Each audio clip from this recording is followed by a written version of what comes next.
4 minutes remaining.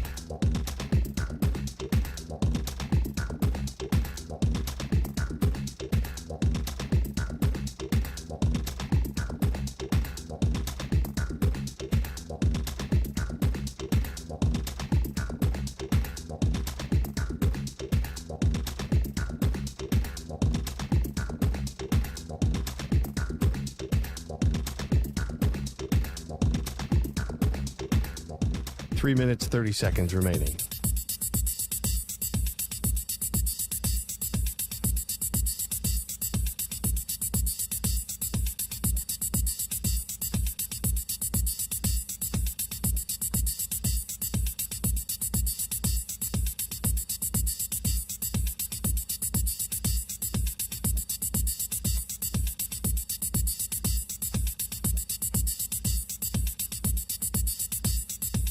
Three minutes remaining.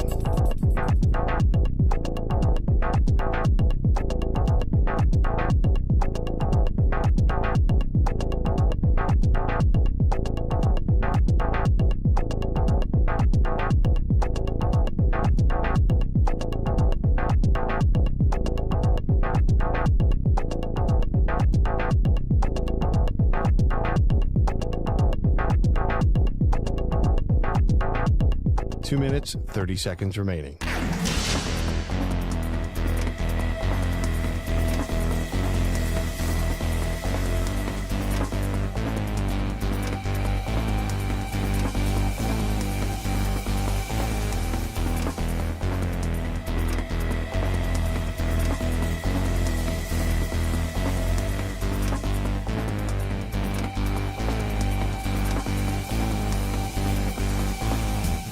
Two minutes remaining.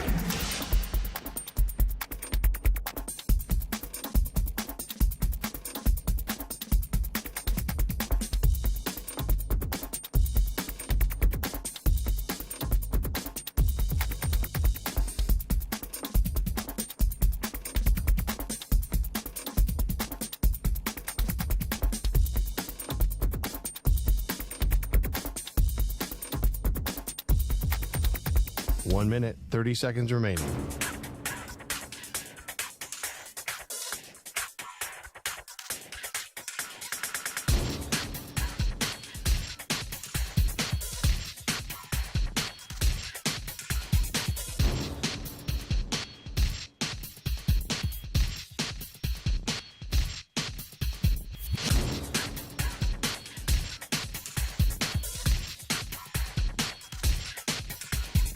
One minute remaining.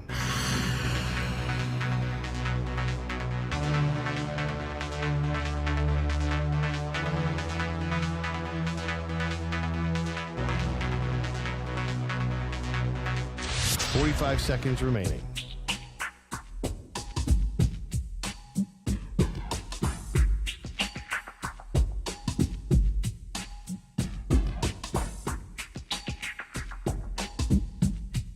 Thirty seconds remaining.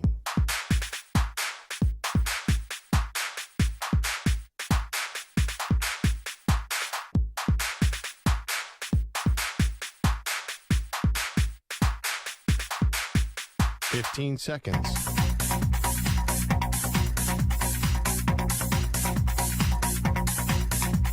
Break ends in 5 seconds.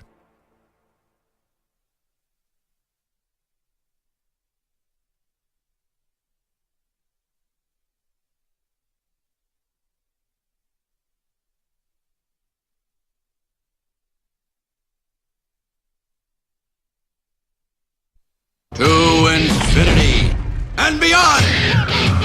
He's live. He's nationwide. This is the Zach Gelb Show.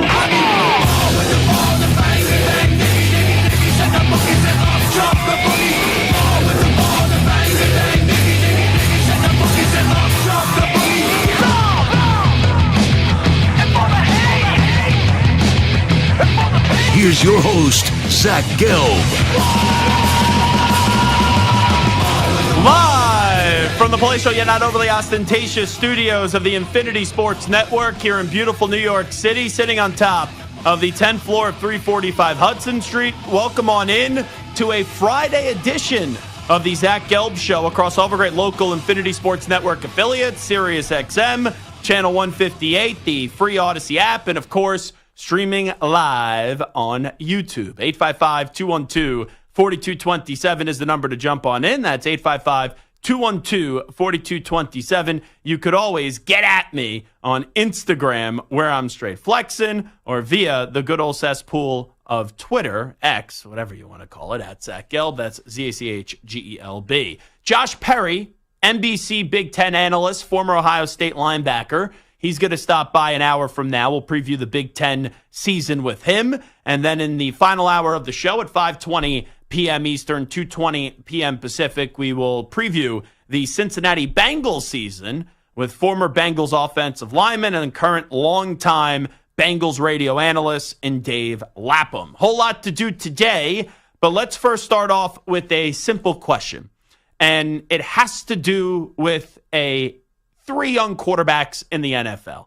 And we've seen two of them play for a full season, and one we have not seen him take a single snap yet in the National Football League. But there are big, and I mean enormous, expectations for this quarterback.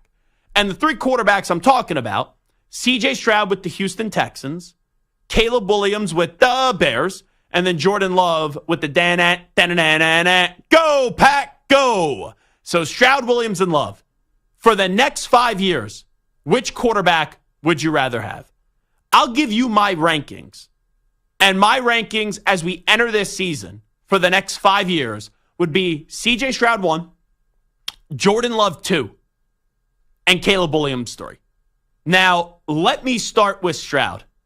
If you would have told me this time last year that Zach Gelb would be a big fan of CJ Stroud and a big believer of CJ Stroud, I would have said, you're crazy. Because when CJ Stroud was at Ohio State, statistically, great quarterback. But when I watched him play, I said I felt like he should have accomplished more. I felt like he should have been better. And I wondered, and I remember I got into a heated debate on one Ion Football with Jody Mack. And I'll give credit. You know, you got to respect your elders. Jody Mack's seen a lot of football with those eyes. Jody Mack was adamant that CJ Stroud not only was going to be a franchise quarterback in the NFL, but be a star in the NFL. And all I said to Jody was this. I'm not saying CJ Stroud is trash. I'm not saying he's bad. I'm not even saying, as the kids would say these days, he's mid. I just thought CJ Stroud was good, very good. I thought he was a guy that could be a top 10 quarterback, but not someone that I would ever view as a top 5 quarterback in the league. And look what CJ Stroud did in 1 year with the Houston Texans. He took over a franchise that was in peril, a franchise that was a laughingstock, a franchise that we would mock them for Bill O'Brien, Jack Easterby. We know the seriousness of what occurred with Deshaun Watson.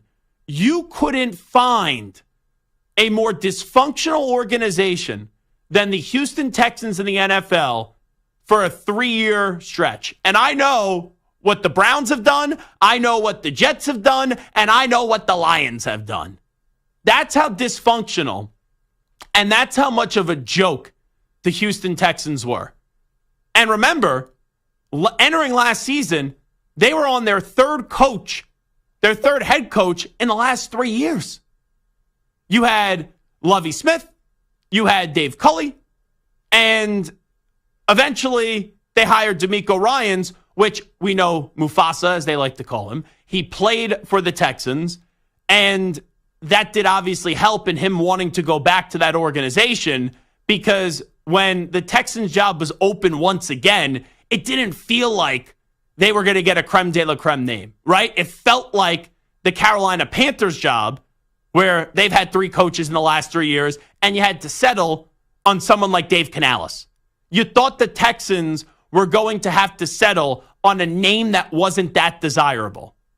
But it took a special person and someone that called Houston home to want to return. And that was the first domino to fall. And then they draft CJ Stroud. And then they make that trade for Will Anderson. And they went from the basement to immediately upgrading.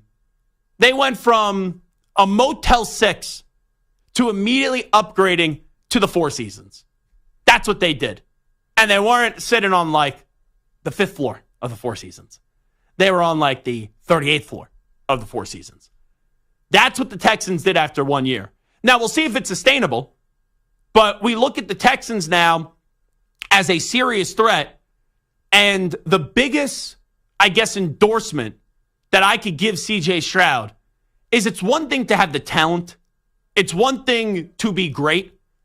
But when you walk into a locker room, and a locker room that was in a dysfunctional state, and an organization that it was synonymous with a circus, and you change the culture in a snap of a finger with that guy walking into your locker room, that speaks wonders. And also, not that this is the end-all be-all, because there's a lot of great quarterbacks that are crappy analysts, or they talk up a player and they hype up a player and they say, this player is going to be this player is going to be that, and then the player ends up being a dud. But I've seen in the last year the greatest quarterback of all time in Tom Brady go out of his way to talk about how much he enjoys watching CJ Stroud and also develop a relationship with Tom Brady. I look at CJ Stroud and I'm blown away with what he did in a year. And I don't think it's a quick rush to judgment to put him as the 5th best quarterback in the NFL right now. Something that I would have never, ever done or even thought about doing a year ago before he got into his rookie season. I never thought he'd be a top 5 quarterback in the league.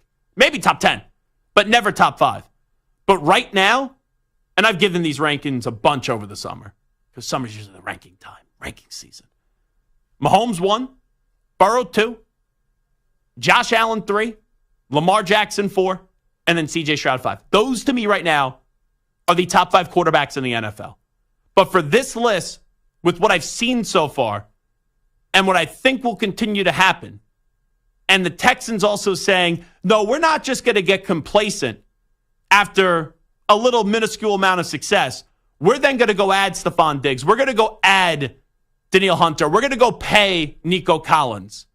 I think the Texans are just getting started. And CJ Stroud, to me, is number 1 on this list because he totally changed the organization. Now, in at number 2 is Jordan Love. If you would have said to me that Jordan Love would have got the contract that he got last week, halfway through the season, I would have said you're out of your damn mind. I really would have.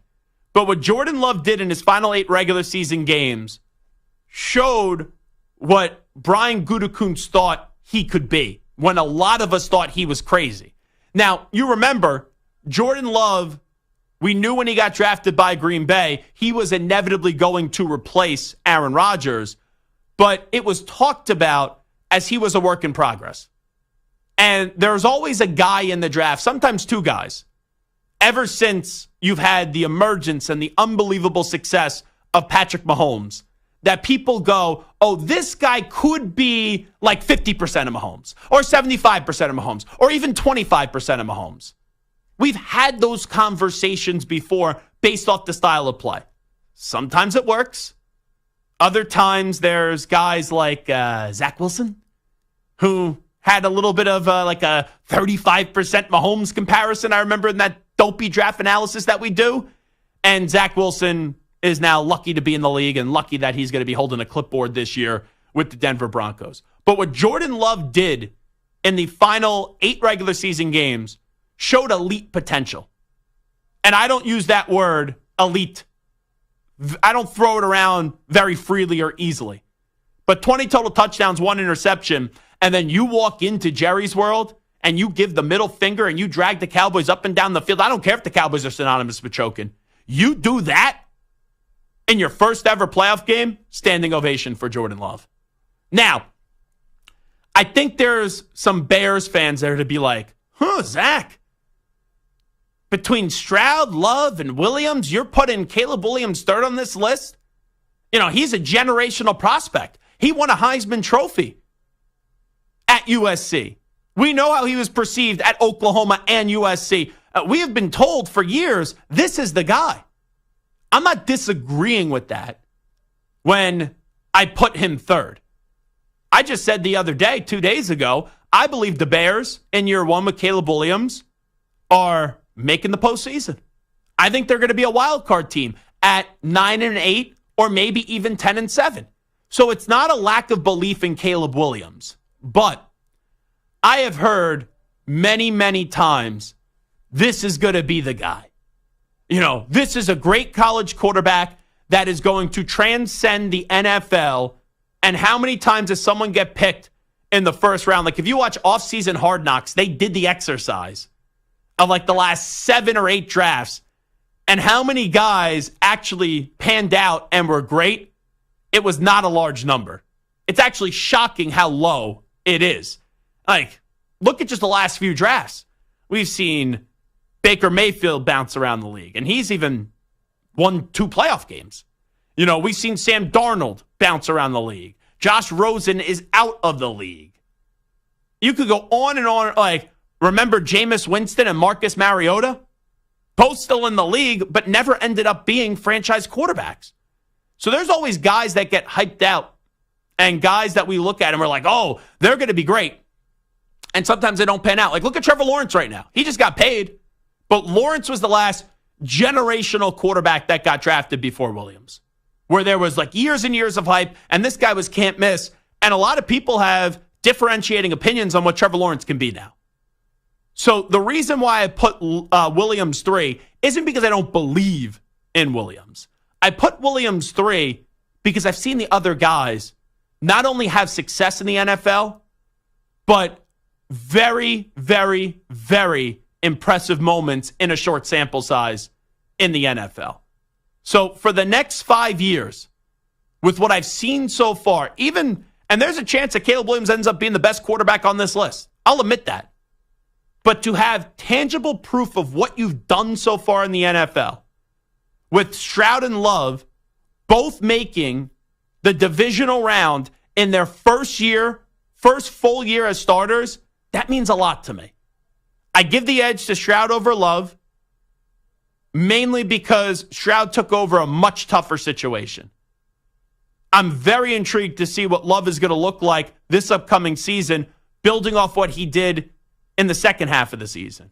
And for Williams, there's great anticipation, and it's not his fault, right? There's not been a regular season game yet. He just got drafted this year, but we're waiting to see if the immediate results will pay off right away for Caleb Williams with the Bears drafting him. So Stroud 1, Love 2, Caleb Williams 3. Which QB would you rather have for the next 5 years? That's the poll question at Zach Gelb on Twitter. You could also find it at INF Sportsnet. And also you can hit me up, 855-212-4227. That's 855-212-4227. Early returns here on the poll question. Stu, I'm going to have you guesstimate it here. What do you think the order is right now on the early returns of the poll question on which QB would you rather have for the next 5 years? Who do you think's 1? Who do you think's 2? Who do you think is 3? I think it's the order you gave. I think Stroud and Love are somewhat close, with Caleb kind of like trailing behind them. So it's not just because I speak and then people instantly listen. There's a lot of times I do these polls and I say something and I look at the poll and I go, who are these idiots voting? Today, though, the people right now are with me. Stroud is 1 at 48.8%. Love is 2 at 47.6%. And I'm surprised how low it is. But I think it's just because we haven't seen him play an NFL game yet, while the other two we've seen him play at a very high level, but Caleb Williams is at 3.7%. Yeah, I didn't think it'd be that far behind. Yeah. Do those numbers even make sense adding up? Does that get to 100? That seems Seems like we're 2 points short, right? Right. 98? I thought maybe too long. Let's see here. 48.8. See, this is why we're not experts at math. 3.7 and 47.6. Oh, it says 100.1. How did that work? Huh. Elon Musk, what's going on with this app today? Let's try it one more time. Maybe I fat-fingered it here. Let's see. 47.6. Yeah, got 100.1 both times. So, you know what? Not the first time. We may have to question the results of this poll. I'm not going there. It is the Zach Gelb Show on the Infinity Sports Network. We will take a timeout when we come on back. Not that I really cared for the Hall of Fame game last night, and I will be fully honest.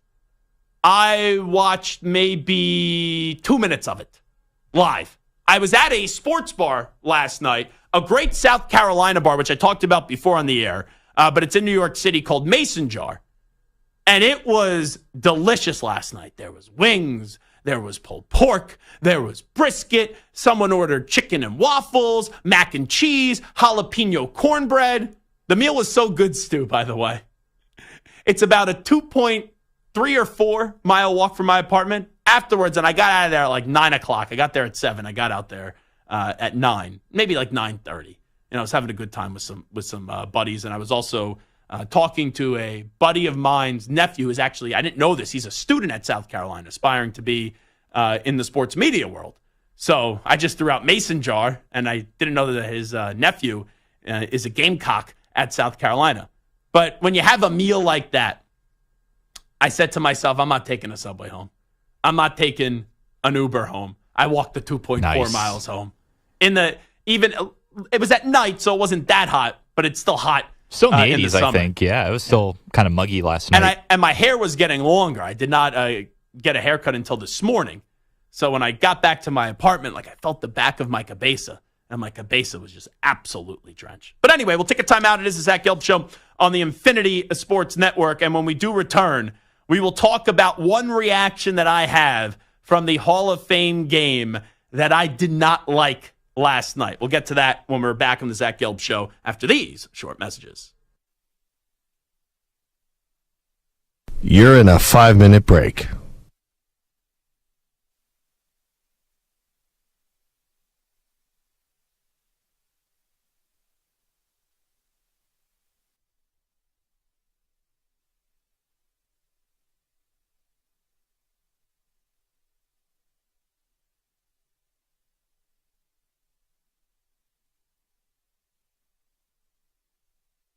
Four minutes, 30 seconds remaining.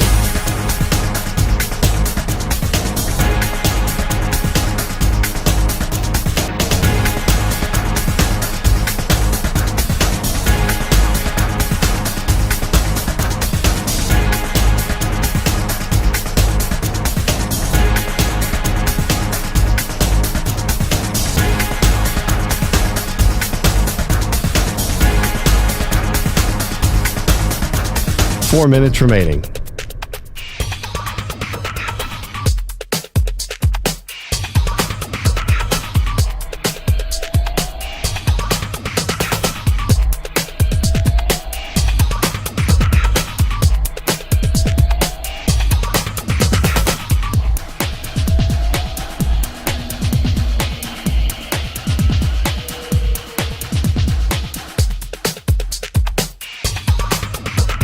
Three minutes, 30 seconds remaining.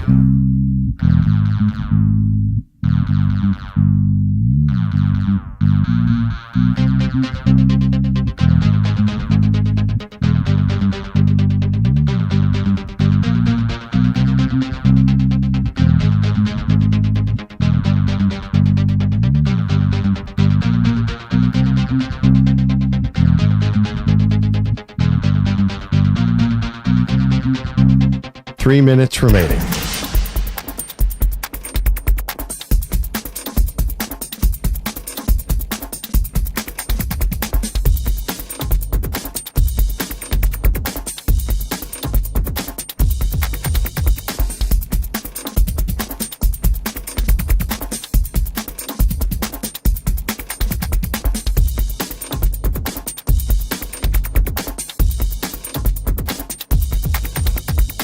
2 minutes, 30 seconds remaining.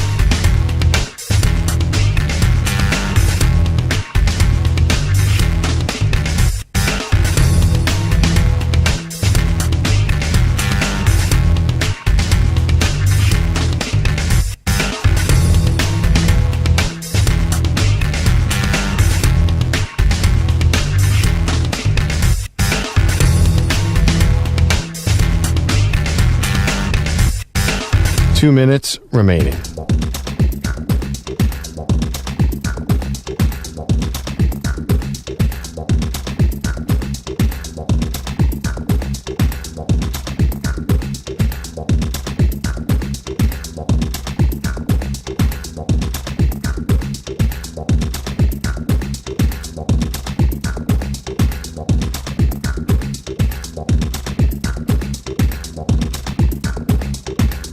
One minute, 30 seconds remaining.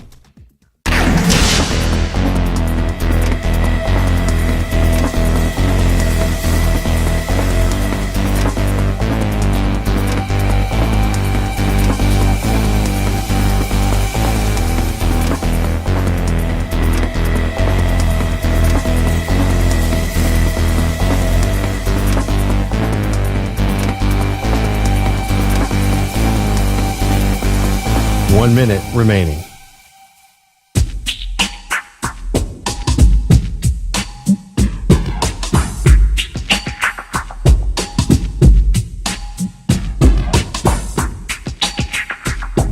Forty-five seconds remaining.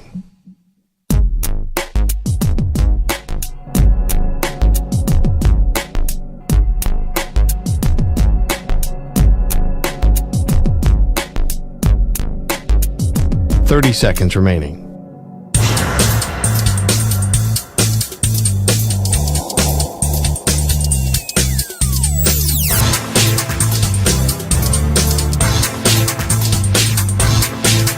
Fifteen seconds.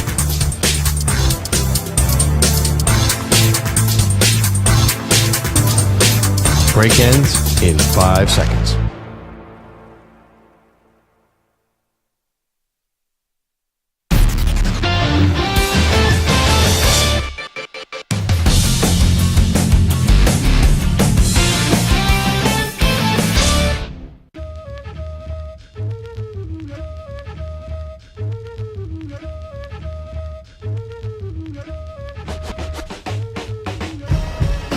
Welcome back to the Infinity Sports Network.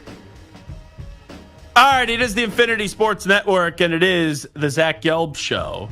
I did not know this. This book, by the way, has been out since I want to say December, but an Angelo Cataldi's book called Loud, which goes through his entire career. And Angelo, for people that don't know, is one of the greatest sports talk show hosts and sports entertainers we have ever heard. And he dominated years and years and years and years at Sports Radio 94 WIP. Like, there's two sports talk show hosts that I will compare to, like, Tom Brady, where they just have longevity and their ratings just never suffer. And they are people that always generate news and headlines, and they just never fall off. Like, they're fine wine. You always tune in. They get better and better with age, and they just keep on going and going and going. And eventually Angelo retired. But I would say it's Angelo Cataldi and then currently Christopher Mad Dog Russo as well. So a buddy of mine told me like a month ago that he read Angelo's book, and he goes, "You're mentioned in it." So I'm like, okay, now I guess I have to read the book. I was going to read it anyway. Angelo is a mentor of mine, and I interned for him when I was in college at Temple University. So I finally finished the book, and I'm waiting and waiting and waiting and waiting. And this shows you how much of an idiot I am still. When someone tells you in the book, I'm like, oh, you know, there's probably like a chapter or something in there. I was in the acknowledgments, which is right at the end of the book. But it wasn't just like, hey, I acknowledge Zach Gelb, and that was it. Like, it wasn't just like, oh, acknowledgments, Zach Gelb, and then they named someone else, and then just on and on and on. They actually wrote like a little blurb about it. And this was the blurb. I'll read it right now before we get to the new kickoff rules. At times, though, It didn't sound like it on air. We were educators. First, I did the teaching in LaSalle University classrooms, an honor for which I will always be indebted to the head of communications department, Brother Jerry Manilow. Later, we employed well over 100 interns, some of whom gave up their dream of a career in the media after seeing what it took, and others reaching heights well beyond our own grasp. The top of that list bears the name of, it's not me, Colleen Wolfe, who is a star at the NFL Network despite our involvement at the beginning of her media career. She stole the "you're fired" line at the end of each day of our annual intern contest from no other than Donald Trump long before he was president. That Colleen married John Gonzalez, a former LaSalle student of mine and a brilliant writer at The Ringer, is one of life's beautiful coincidences. Then the next name they list, Zach Gelb, was one of our interns a long time ago. Now he's killing it as a national sports host at CBS. He's just got to stop interviewing Donovan McNabb all the time. Come on, Zach. Did you not learn anything from us? And then they go on to list a few other people as well. So I thought that was pretty cool. And I'm reading the whole book. I'm like, oh, this is a great read. And then it like dawned on me, oh, the reason I'm reading the book, not only because I love Angelo, but I wanted to see where I was mentioned. And then right at the end, I think it's like the third or fourth last page of the book, because it's like probably 10 pages of acknowledgments and like blurbs about people. That's where you end up seeing me. So I highly recommend the book if you want to tap inside the mind and follow the career of the legendary Angelo Cataldi. Make sure you go get his book called Loud. And I hear there's an audio version of it. A guy who's paid publicly to speak for Angelo, the book, he told me this. But the publishing company, they said, if you ever write another book, we'll have someone else do the audio version of it, because I guess it just didn't go well whenever he did the audio version of it. I do like audiobooks, though. Are you an audiobook kind of guy? Because I'll be honest, maybe it's just my generation. My attention span is not great. So reading a book is tough for me, where if I read a newspaper article, fine. If I read a short blurb, fine. An entire book, like 300 pages, is a lot. Like I didn't read Stephen A. Smith's book, but I listened to it, and that was sensational. I prefer the audio version as well, because then I can just put it on and then do things. When you have to read a book, you got to sit down and really be focused. And sometimes you're reading, but you're not really paying attention. And then you got to go back because you missed something. So I do kind of like the audiobooks better. Yeah, this is going to sound terrible. The last book either I've read or listened to, it's got to be close to 10 years. Wow. I have not. Yes. You haven't read a book in 10 years? Nope. I cannot. I could get through a actually. chapter maybe, and then kind of the same thing. My attention span can't handle that. Okay. I'll read stuff on the internet, articles and whatever for days, but a full book, no. That just terrifies me. Scares you. All righty, let's get to the Hall of Fame game last night. I don't give really a rat's ass about the Bears and the Texans and their performance in the Hall of Fame game. I've made this very clear on this show. When it gets to training camps and preseason, I just want to fast forward them, because all that could happen is just people overhype people, or there ends up being injuries. But I did watch a little bit, not live, but afterwards, just the kickoffs. And you have the new kickoffs where there's a loading zone from the goal line to 20 yards. That's where your return man is. And then you have the players that are blocking for the returner, and then everyone that's trying on the kickoff team to go tackle the returner. They're lined up 5 yards apart from one another. So the ball has to hit the loading zone before you could go. And you're standing 5 yards apart from one another. I watched this last night. I thought it was it looked gimmicky. Now, I'm not ready to say I'm fully out on it, because I'm a believer, if you don't like something one time seeing it, give it a chance, try it again. And I understand, especially with the business we're in, like whenever there's a change in our business, you could have like the most hated show of all time, and then that show gets fired or that show gets replaced. Everyone's like, oh, why'd they fire that person? Oh, why'd they get rid of that person? Why'd they force that person into retirement? And that's just like part of pretty much all of life. We are creatures of just trying to find some consistency. So when you change the kickoff rules, at first I'm not surprised that I didn't like it. I'm not ready to say that, hey, it's a total disaster. But here's my gripe, and here's my problem. I just hate the hypocrisy of the NFL. So the NFL really doesn't care about player safety.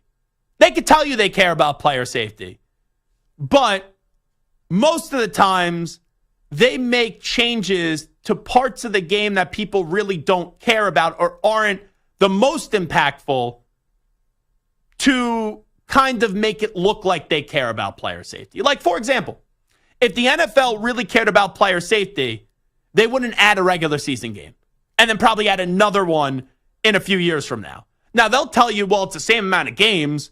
We just cut off a preseason game and moved it to the regular season. But let's be real, the preseason for your players that are actually playing is basically like a vacation. You know, a lot of these guys that are established don't play in the preseason, maybe one preseason game at most. So when it came to the kickoff, the NFL said, we could make changes a few years ago, right? Because even though special teams are an important part of the game, people care more about offense and defense. So they basically made the return irrelevant. And then they were like, oh my goodness gracious. We finally did something for player safety because the kickoff is a dangerous play.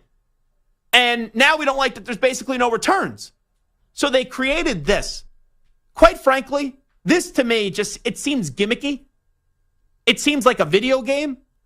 I would much rather the NFL just be honest and say, hey, I know they can't, but we really don't care as much as we say about player safety, and just go back to how kickoffs were years ago, before any of the modifications. And you know what I hate about this the most? It's the onside kick part. So now you could only onside kick in the fourth quarter, and you have to be trailing to do so, and you have to inform everyone that the onside kick is happening. So no ambush play, surprise kick coming at halftime of the Super Bowl between the Colts and the Saints. That's not allowed in these new rules. So, and I know, right, in the version before this, like the onside kick actually was irrelevant anyway. The chance of recovery were so low as it is. But that's just my problem with the NFL. They try to tell you they care about player safety. I think unless you don't have your head buried in the sand, you realize the NFL doesn't actually care about player safety. They just care about the money and the bottom line. And to now try to get the best of both worlds, oh, well, we made a change for player safety, and then now we're upset that there aren't a lot of returns, so we're going to try to go back to this in a more safer way. It just seems like a bunch of nonsense. I did not like the first look. Now, I'll give it a chance. I'll give it a try. And the NFL has us all by the you-know-what as it is. Like the NFL, they could do whatever they want. I could sit here, I could bitch and complain until I'm blue in the face. You know this, the first NFL Sunday, I'm sitting down, watching all the games, making my bets, ordering wings, and watching football, and there's nothing the NFL could do. And we've seen a lot more serious things done than change the kickoff rules, right? We're talking about like ugly things off the field. There's nothing that go on that will make me say, yeah, I no longer want to watch the NFL. And if you're saying, oh yeah, I'll never watch the NFL again, you're a liar. Like, remember, I don't want to get political, but remember when people years ago said, oh, I'll never watch the NFL again?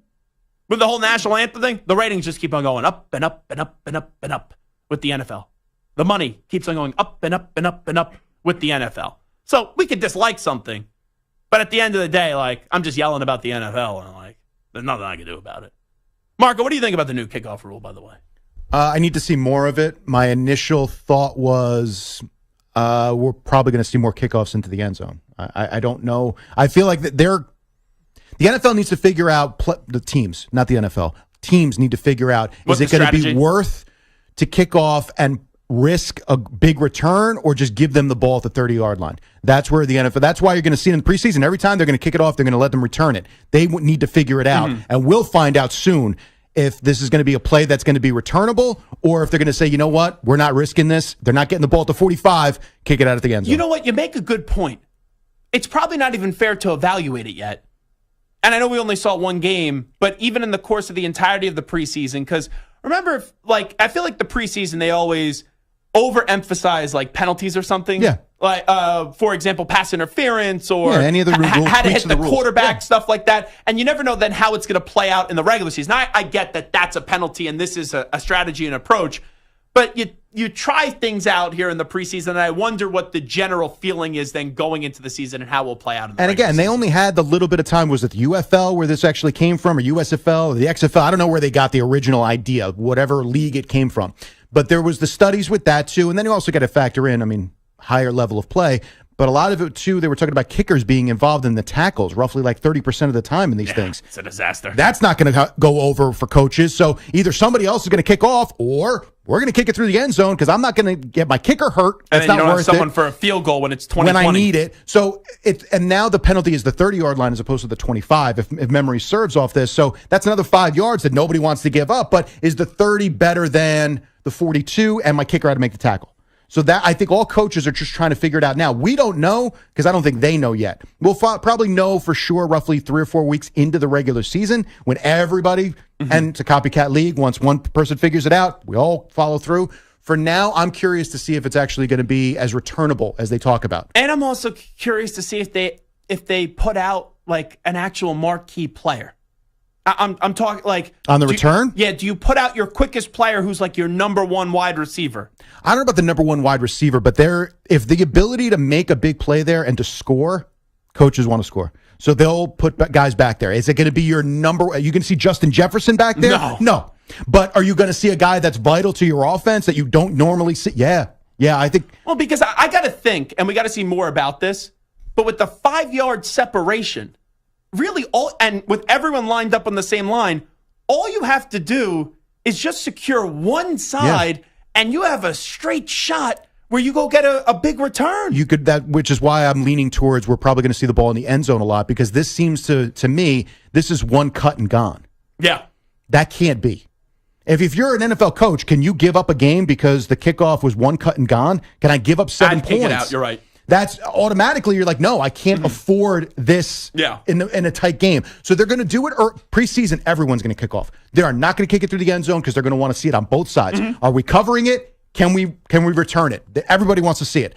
Then once the regular season comes, the first couple of weeks, everyone will try to figure it out. If it's one cut and gone and we're seeing touchdowns, you're going to see the ball through the end zone. And the only way you'd see like a Jefferson or a Tyreek Hill is if it's late in the game and you just say, okay, we got to go pick up some field position. But then once again, why wouldn't you just kick it out of the Well, but I mean, you're down by 2 scores in the fourth quarter. Yeah, give it a shot. Maybe you can go back half of that. Maybe we can get it back in one play. Maybe we can get back into this game. So it's going to be strategic in that regard. But again, then on the other side of it, if you're kicking off and you got a 10-point lead on the Dolphins midway through the third quarter and you see Tyreek Hill back there, you kicking it to him? No, I'm kicking it out. So again, this is all like in the learning. We're in the infancy process. So I'm curious to see how it goes. You said gimmicky. It is. But with gimmicky comes a little bit of strategy. And I feel like with the NFL, it's all about strategy. So I'm curious how we go from here. I honestly felt like I was on the 2 kicks that I saw that, in the game or whatever it was. The two times I saw it pop up on social media last night, I felt like it was Madden. I felt like I was watching a Madden return. It is. Yeah. This is what, that's basically what they try to do is, they utilize different position, whether it's a video game or the XFL, which was basically like a video game come to life. Yeah, and if it works, great. And if it doesn't, nobody's going to remember when you scrap it. All right, we'll take a timeout. We'll come on back, update you some of the biggest stories in the world of sports with some audio and news brief. But first up with the latest Infinity Sports Network update, here he is, Marco Belletti. Infinity Sports Network Sports Flash. Well, Zach, nothing significant. Those were the results for the hip and knee tests on Seahawks quarterback Geno Smith, 32-year-old, not expected to miss any time. Andy Dalton expected to miss a couple weeks with a quad injury, might leave Carolina to find another quarterback for camp. 36-year-old may not be available to play in the preseason. Unclear how much or if starter Bryce Young will play in the preseason as well. There's one game going in baseball. That's the Cubs all over the Cardinals. 5-1. They're in the bottom of the fourth. Eric Fetty getting lit up in his first start for St. Louis. 5 runs on 6 hits through the first 3 2/3. Mike Trout, another wasted season, cut short with a second meniscus tear. And GM Perry Manassian devastated, but trying to remain optimistic. Obviously, the news is really disappointing. Trying to find a silver lining out of it. He will be healthy going into the offseason. He'll have another surgery and get it fixed. and he'll have a healthy offseason and built back and be ready to go as prepared. Team USA back on the floor Saturday against Puerto Rico. Steve Kerr still tinkering with the lineups, but Devin Booker, he's there for the first few. You know, Devin is, he played in 21 in Tokyo. He's probably the guy who's been most adaptable to go from a different role in the NBA to a new one here. I'm Marco Belletti. The Infinity Sports Network is on your smart speaker. All you have to say is play Infinity Sports Network.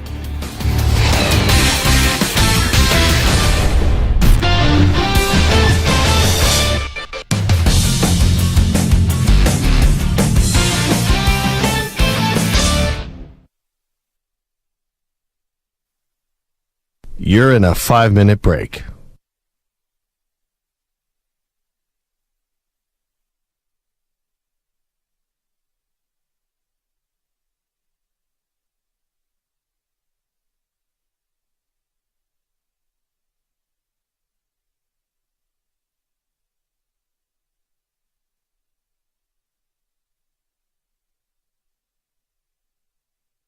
Four minutes, 30 seconds remaining.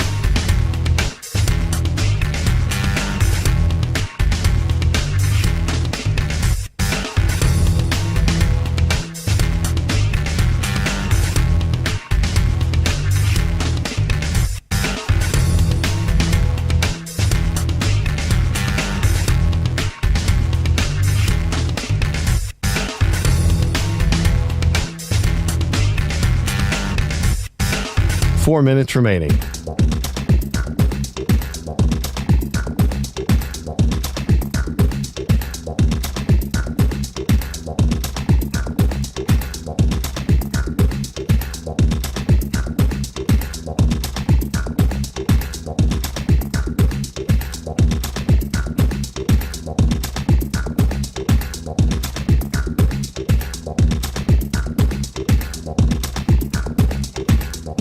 Three minutes, 30 seconds remaining.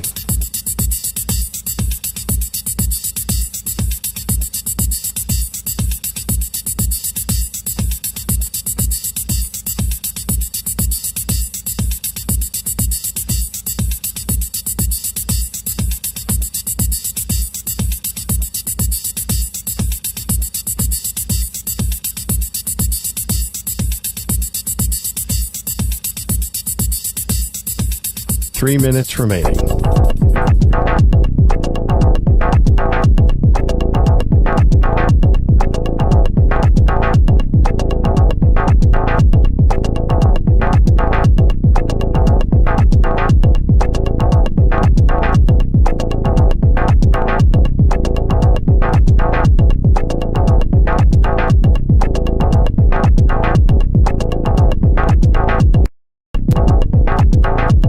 Two minutes, 30 seconds remaining.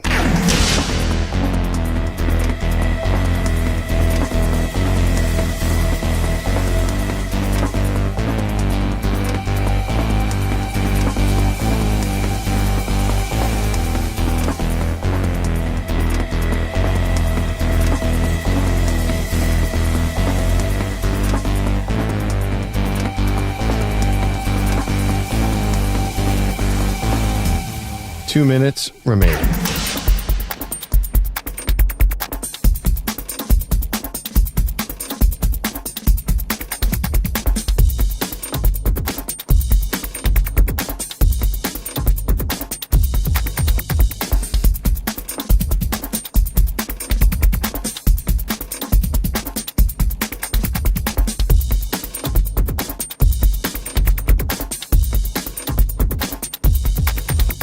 One minute, 30 seconds remaining.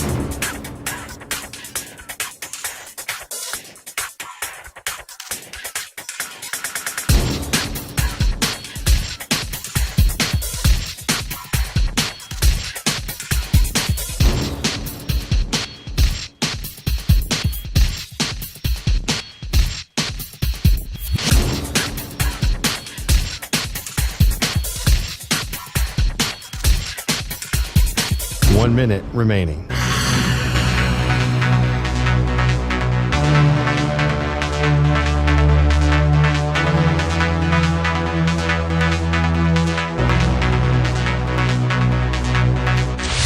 45 seconds remaining.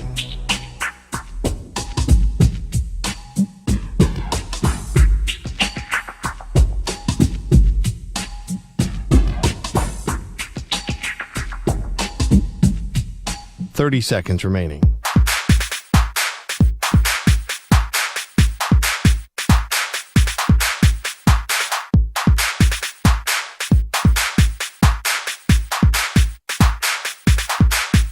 Fifteen seconds.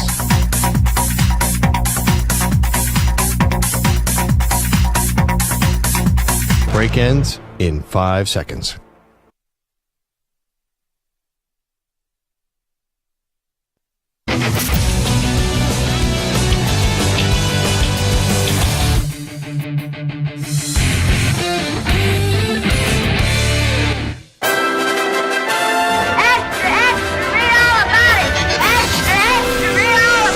Time for your daily news brief. We get you caught up on the rumors, reports, and reconnaissance from the day in sports.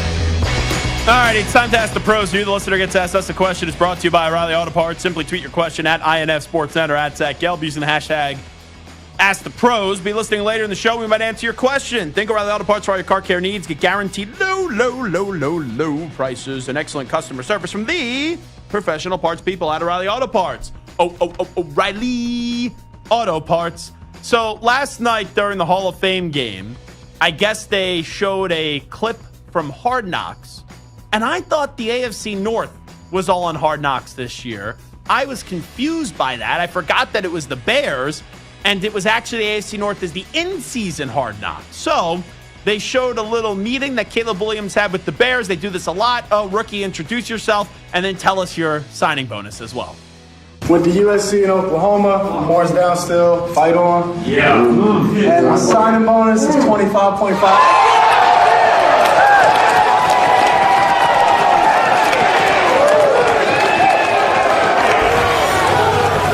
Such a great reaction by Tyson Bagent, who was undrafted out of college when Caleb said how much he got as a bonus. Yeah, he could, right? He was having a seizure thinking about it. You know, he's hoping that one day he might be able to make that in his career. So that courtesy of our friends over at ESPN. Stu, it's like everyone knows he's the number one pick in the draft and he's going to have an insane signing bonus. I know it was like when Sam Bradford got drafted because now there's scales to this. I find the reaction to it funny because everyone, you would think, knows what the number is. But what I thought was more interesting where he's like, all right, I played at Oklahoma, horns down, and USC, fight on. I love how he threw the horns down in there. Yeah, he wasn't afraid to do that, that's for sure. Let's go to Amani Toomer. He was on the Cardin show on FS1 and had a bad comparison for Caleb Williams' antics. He's Russell Wilson 2.0. Uh-oh. This is not going to go over well. Uh-oh. If you came in the locker room, I've been in this locker room for 8 years, like you said. And some rookie's going to come in who hasn't played one snap. Right. Talking, we're wearing the fingernail polish. Now he's going to come in here and tell me, who've been here, who've been through the struggle, that I need to clean up? No, how about rookie? How about you clean up after me? Right. How about that? Don't give me this crap. I don't like it at all. I feel like rookies should earn their respect. Sure. Just because you got drafted number one doesn't mean nothing to me because I don't even know if you're good. And it's a time that people don't have things to talk about, season. You're freaking out because the guy, a little weird, told this team in a speech, we got to clean up after ourselves a little bit more in the locker room. Come on, Amani. Let's go to the snowman, Deion Dawkins. He was on with Up and Adams with Kay Adams, and he talked about his beef with the JTS, Jets. People ask me about the Jets all of the time, and I'm just like, and they're like, what is your beef with the Jets? And I'm like, look, there ain't no beef with the Jets. It's just some of the players that say things that they shouldn't be saying. Like, I don't think that, like, for example, right, if Michael Jordan is on the court and there is a player that has no name, nobody knows who he is. He should not be walking on the field and talking to Michael Jordan like Michael Jordan ain't who Michael Jordan is. Josh Allen is Michael Jordan. So you want to talk to MJ in front of me and I'm his personal protector? Oh, yeah, I'm the first one to throw hands. I'm the first one. And I'm going to be that every single time. Like, that's what our life is, and that's where my mind is. I am a protector. Everything in my life has been that. I protect my family. I protect my friends. Protect my quarterback. So I saw this clip, and Stu, I just saw the quote at first, and I almost texted Dion and said, I love you, but you're not Michael Jordan. I didn't see the part about Josh Allen. I thought at first he was saying he was Michael Jordan in the offensive line world on the NFL field. And you guys know me. I know Dion since college, and Dion is a top 100 player in the league, a 3-time Pro Bowler. You know, Madden screwed him in the rankings, but that's because it's Madden, and people just like the college football video game anyway now, and who cares about Madden? You know, I bet you the Madden is not going to do well this year. But anyway, I thought that he was talking about himself at first, and then I go, oh, he's talking about his quarterback. So I do respect that. We all know who the beef, who has beef on with the Jets that Dion has beef with. It's Michael Clemens. We saw that. It was very clear when Michael Clemens was basically doing the hold me back and had one person hold him back, and then like a whole army's holding back Deion Dawkins, and they were walking out from the field into the locker room in Buffalo. And when we were actually at Deion Dawkins' charity kickball game, I actually dropped a Michael Clemens line on him. There was a catcher for one of the other teams who was talking so much smack. And I said to Deion, I go, you invite Michael Clemens to this charity kickball game? This guy was talking smack to Maggie's husband, who was this guy who was the catcher to Perloff. And I was just laughing. Like, some people were getting mad. I was just laughing. So we all know who the beef is, or what the beef is with Deion and the Jets. It's Michael Clemens, because that guy opened his mouth a lot. And quite frankly, Michael Clemens just isn't a good football player. Let's go to Micah Parsons on his new role with new defensive coordinator Mike Zimmer. It's going to be a very interesting year. As you guys can see, what I'm going to be doing is a whole bunch of stuff, dropping, flats, curls. I mean, it's really everything, and they're really just expanding my versatility, using me in ways that I should be used, and, moving me around, making them ID me and bringing pressures from other places, bringing me when they should bring me. He's going to utilize every asset of my ability, and that's just, something I appreciate. I really like it a lot, and it's going to be a really good year for me, I believe. All right, well, let's see it. More talk with the Cowboys. We'll see if they can back it up. Let's go to Tyreek Hill. Will he hold out for a new deal? He's not a free agent until 2027, though. Listen up. At this point, you see me out here practicing each and every day, man. At this point, my focus is on helping this team win games. You feel me? I know it's going to come whenever it happens. My agent, he doing his thing. I just got done having a conversation with him. Conversations are positive right now, so we're going to keep it positive, man. But for right now, I'm going to keep practicing every day, trying to help this team win games. Yeah, I don't get why he would hold out. It's not like he's a free agent next year. He still has this year, 2025, and 2026. Now, the guaranteed money ends after this year. So this time next year, probably a different conversation. But for this year to hold out, yeah, I don't see why that's even a conversation, quite frankly. I know, right, Jamar Chase holding out multiple years left. You have Ayuk, or he's in camp one day, then not in camp another day, and he's on that last year of his deal. But for Tyreek Hill, I never even thought for a second he was going to hold out. But now the Tua domino has fallen. So now the next person to get paid in that organization is going to be Tyreek, and I expect them to quickly get a deal done. But I don't think it's going to be before the start of this season. I think it would be before the start of next season. I don't think there's going to be a lot of drama with that one. All righty, Zach Gelb Show, Infinity Sports Network, hour number 1 in the books. We'll have a clip later from Brandon Jacobs. We didn't get a chance to play that in the news brief, but I do want to play that before we do say goodbye to you. We got 2 more hours to play, though. When we come on back, NBC Big Ten analyst Josh Perry is going to stop by. The former Ohio State Buckeye football player as well. Ryan Day, fewer than 10 losses in his career as the head coach of the Ohio State Buckeyes. But is he on the hot seat entering this season? We'll discuss with Josh Perry next.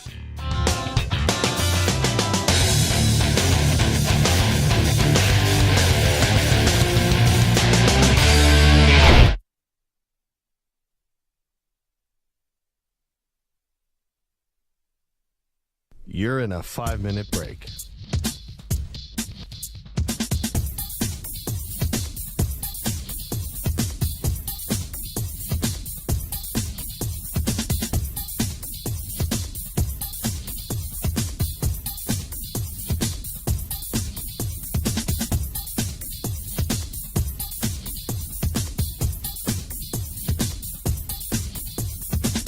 Four minutes, 30 seconds remaining.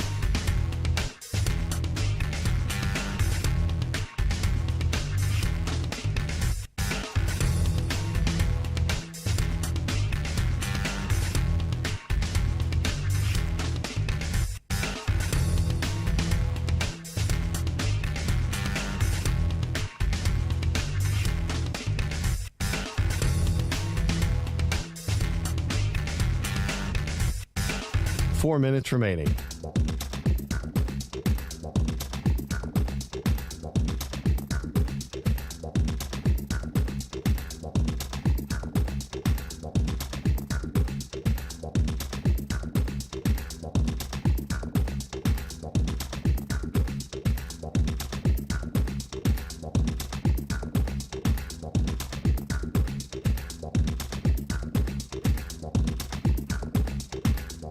Three minutes, 30 seconds remaining.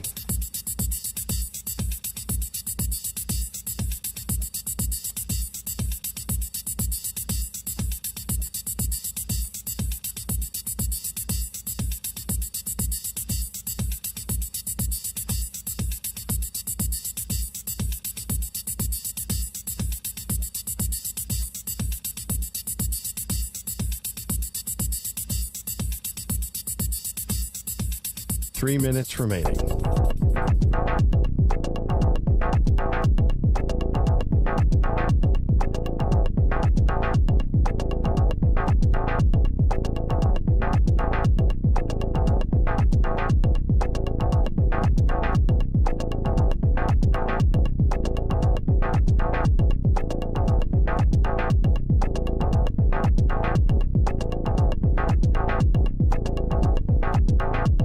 Two minutes, 30 seconds remaining.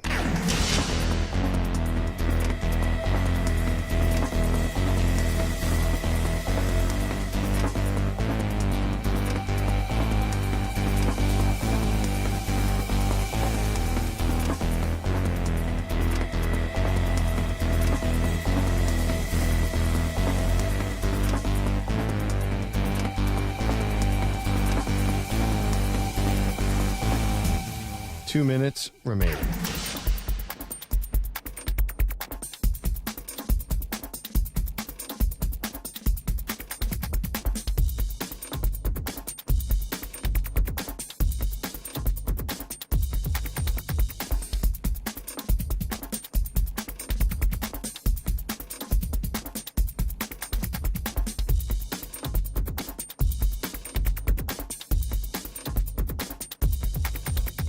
One minute, 30 seconds remaining.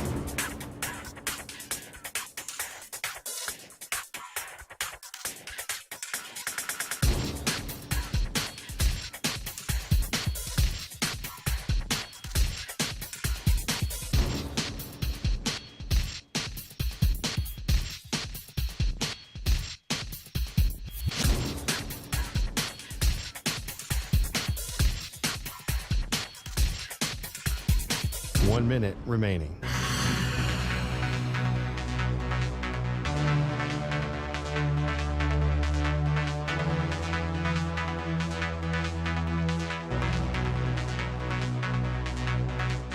.45 seconds remaining.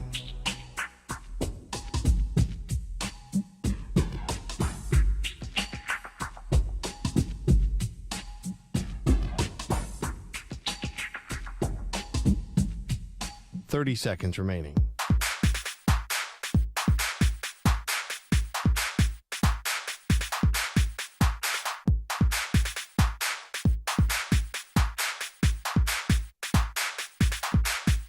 .15 seconds.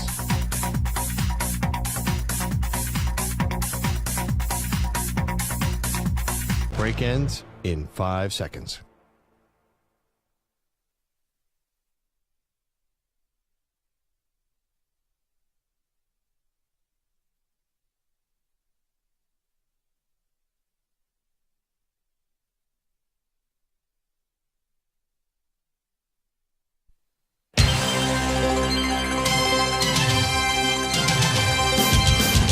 We miss college football. Milrose stands in. He throws into the end zone. He caught it. It's caught by Isaiah Bond in the corner of the end zone. Touchdown, Alabama. We can't wait for the 2024 season. Hands it off to Edwards, who bounce it outside. Donovan 40. Donovan 30. Donovan Edwards is in the clear. His second touchdown run of the ball game. This time drives for 46 yards, and Michigan has taken a 13-3 lead on the second touchdown of the night from the man who was not tripping. And we're counting down the days to kickoff. Are we there yet? No. Are we there yet? I said no. Are we there yet? What's wrong with your ears? Here is your college football fix, only on the Zach Gelb Show. All righty, rocking and rolling hour number 2 of our radio program. That's right, it is the Zach Gelb Show on the Infinity Sports Network. We are almost there. We are now in the month of August. College football right around the corner. So let's preview the Big Ten right now with the man that does a great job on NBC. That is former Ohio State Buckeye linebacker and Josh Perry, kind enough to join us right now. Josh, appreciate it as always. How you been, my man? I'm doing well. Great to catch up with you. I know I missed you last week. Wanted to get you some action from Big Ten Media Days, but excited to chop it up today. Well, I appreciate that. Let me start you off with your alma mater, Ohio State. We know that they put up very good regular season records, but as you know, you were defined at that school by if you beat Michigan. They haven't beat Michigan in the last 3 seasons. We know Harbaugh out. Sharon Moore now the head coach at Michigan. But when you look at Ryan Day, only 8 losses in his tenure at the Ohio State. But there are questions now about his job security. Do you feel like Day is on the hot seat, or is that talk a bit premature and ridiculous? It's the most interesting thing for me to try to forecast. I'll answer it by saying yes, but I don't necessarily think it's fair. Ryan Day, you mentioned the Big Ten record, but the losses to Michigan, the record in the postseason, these are the things that people are concerned with at Ohio State because you want to win all of the big games, so I totally get that. There's also a new university president and a new athletic director at the Ohio State University. These are people who did not hire Ryan Day, so I'm sure he's got a bit of a shorter leash with them than he did with the previous administration. That's to be expected. My biggest issue is I understand the desire to win championships, and I do think it's a given that you have to beat your rival. I also come from an era where the coach that I played for, that's all he did, and Tressel had a phenomenal record against Michigan. I think people kind of forgot the days of when, it was a reality that you could lose to Michigan. If you run from Ryan Day, who are you going to hire? Like, that's the thing that I keep coming back to when we have these conversations about, is Ryan Day on the hot seat? Sure he is. Who are you going to hire? Like, tell me who's on the short list of guys to come to Ohio State, because you're not going to find coaches with a better resume overall. You're not going to find coaches that have a better track record in the postseason when it comes to the big games that aren't already at premier brands, right? So to me, it becomes really difficult to try to see who would fit there for the Buckeyes, and that's my biggest obstacle to it. I don't like running away from things. I like running to things, and it doesn't seem like there's that natural thing to run to if you're an Ohio State fan trying to replace Ryan Day. It's a good point that you bring up, and it's totally fair. I'm just wondering, though, like if they lose to Michigan this year with Harbaugh no longer being the head coach of that program, with him off to the NFL with the Chargers, like, is that it for Ryan Day? Because you lose to Michigan this year. I don't get, even though he's only had 8 losses in his career, how they defend Ryan Day as the head football coach, even though, like what you're saying, who else are you really bringing in? No, I think that's the best point there. It would be indefensible. You're looking at a Michigan team that has 1 returning starter on offense. I do think they're going to be a very good defensive team, but there's a huge quarterback question. I mean, Kirk Campbell, OC, said, hey, we're going to go oldest to youngest on our depth chart. That's how we're going to start off fall camp. And it's like, you had all spring to evaluate the guys, and the best thing that you could come up with was oldest to youngest to see what your quarterback depth chart looks like. I mean, that's what you're up against when you're looking at Michigan right now. It's not the national title version from last year. I do think it's going to be a different team. I think they're going to be good, but I think it's going to be very different. So if you lose 4 in a row to a team that had, as much returning or as little returning production as anybody in college football, I don't know how you start to defend that. I know former players are certainly going to be talking. I know that the fans are going to be all over social media, and it's really difficult to reconcile at that point. And we kind of just saw it with Alabama opening up. Now, they got Kalen DeBoer, which I think is a home run hire. But, I don't think Dan Lanning is leaving Oregon for Ohio State. Sark's not leaving Texas for Ohio State. So it becomes fascinating on who they would bring in. You know what? Some people may call me crazy, and I know it's very complicated there. Would there be any chance that they say, hey, Urban, you want your job back at Ohio State? I think it would be the most difficult thing. Like, do I think they would back channel and in see if he has any interest? I wouldn't put it past anybody to do that. And quite frankly, I don't think it would be a bad idea. I think you would kind of have to. I don't know how interested he would be to get back into college football in the state that we're in with transfer portal and NIL, all those other things. I do think university-wise, too, you're going to have to really try to figure out from a PR standpoint how you deal with that. But it's the biggest question. Like, we could go through names. You mentioned Dan Lanning-Sark. I don't think he would go. Marcus Freeman always felt like one that would be super interesting, but Notre Dame is another one of those brands. And also his record is, Ryan Day's beat him the last 2 years, right? Like, can you bring that guy in to replace Ryan Day? Like, it's a really tough spot, I think, if you're trying to figure out what the short list looks like for OSU. And here's the other thing that surprised me with Urban Meyer, because usually, right, the former coach that knows the current coach and they work together doesn't put a lot of pressure on the current coach. When he said a few weeks ago, Ohio State maybe has one of the most talented rosters maybe ever, I was like, first off, this is a very talented roster. There's a big question, though, at the quarterback, so I disagreed with the comment if you want to say it's the most talented roster ever. But I'm like, wow, that's not only Urban Meyer, but then Jim Tressel putting a lot of pressure on Ryan Day. So it's funny that you say about the quarterback because, like, you know the quarterbacks that I played with. We had JT Barrett, phenomenal leader, like tough, super gritty dude, but he certainly was not CJ Stroud or like Justin Fields or Dwayne Haskins, right? Like, not a first-round pick. Same thing with Cardale Jones. So I don't think Urban even gives a damn about the quarterback when he's evaluating what the rest of the talent looks like. I said the same thing. I was like, it is, and you have to understand about Urban, he's the most hyperbolic person that you can ever talk to. He thinks everything is the best ever or the worst ever, and there's not a lot of in between with him. And so I do think part of this is hyperbole, but I think it echoes a lot of the sentiment of what people who view the game believe about this Ohio State roster. The shocking one for me really was Tressel.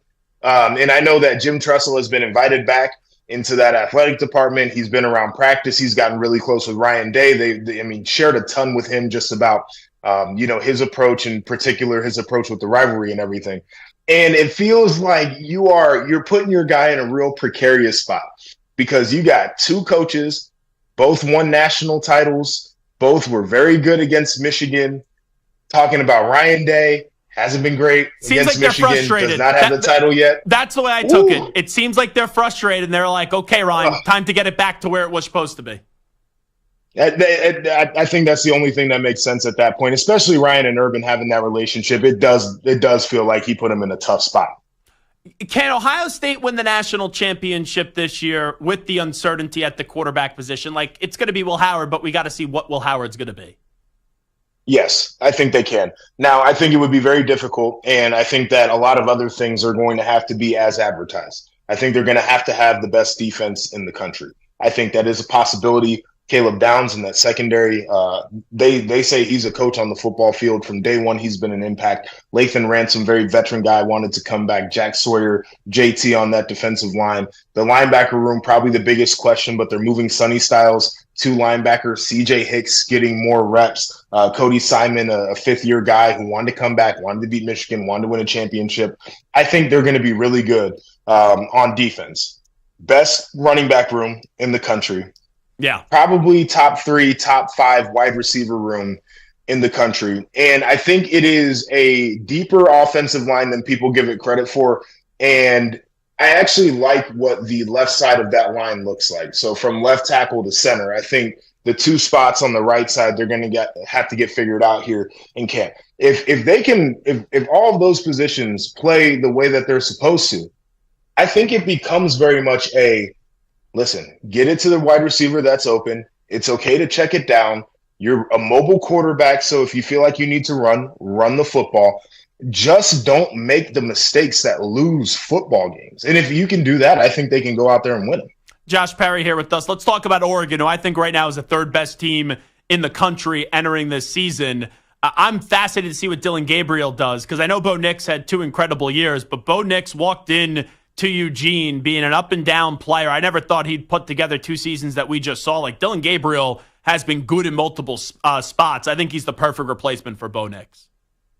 Yeah, I'm super intrigued too. The way Dan Lanning talks about Dillon Gabriel is what excites me about him. He's a guy who comes in immediately, becomes a connector with this team, gets to know all the players. They're throwing the football. He's taking them out outside of football. He's getting to know the rest of the coaching staff, the support staff, like taking those guys out too, which when you're the quarterback, you have the luxury of doing that now because you're making more NIL money than anybody. So it's probably the right thing to do. But he does the right things like he's a professional guy, which I love to hear.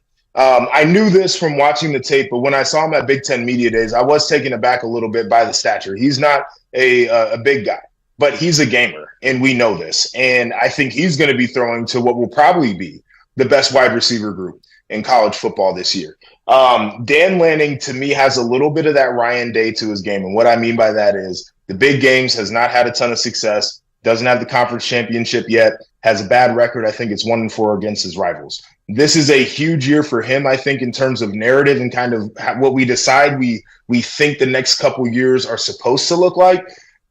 He's put it together, though, in terms of the recruiting and in terms of the program building and in terms of how he resources his players to feel like they can operate at their best when it comes to game day. And I think it's going to translate very easily into the Big Ten. Josh Perry here with us, talking about not being able to win a big game. I know he has a conference championship, but James Franklin at Penn State. It seems like, right, it gets 9-10 wins every year, but when they play Michigan, they play Ohio State, loss. In a 4-team format, I would not expect him to make the college football playoff. But if he doesn't make it in a 12-team format, I don't know how Penn State and Pat Kraft continue to employ James Franklin after this season.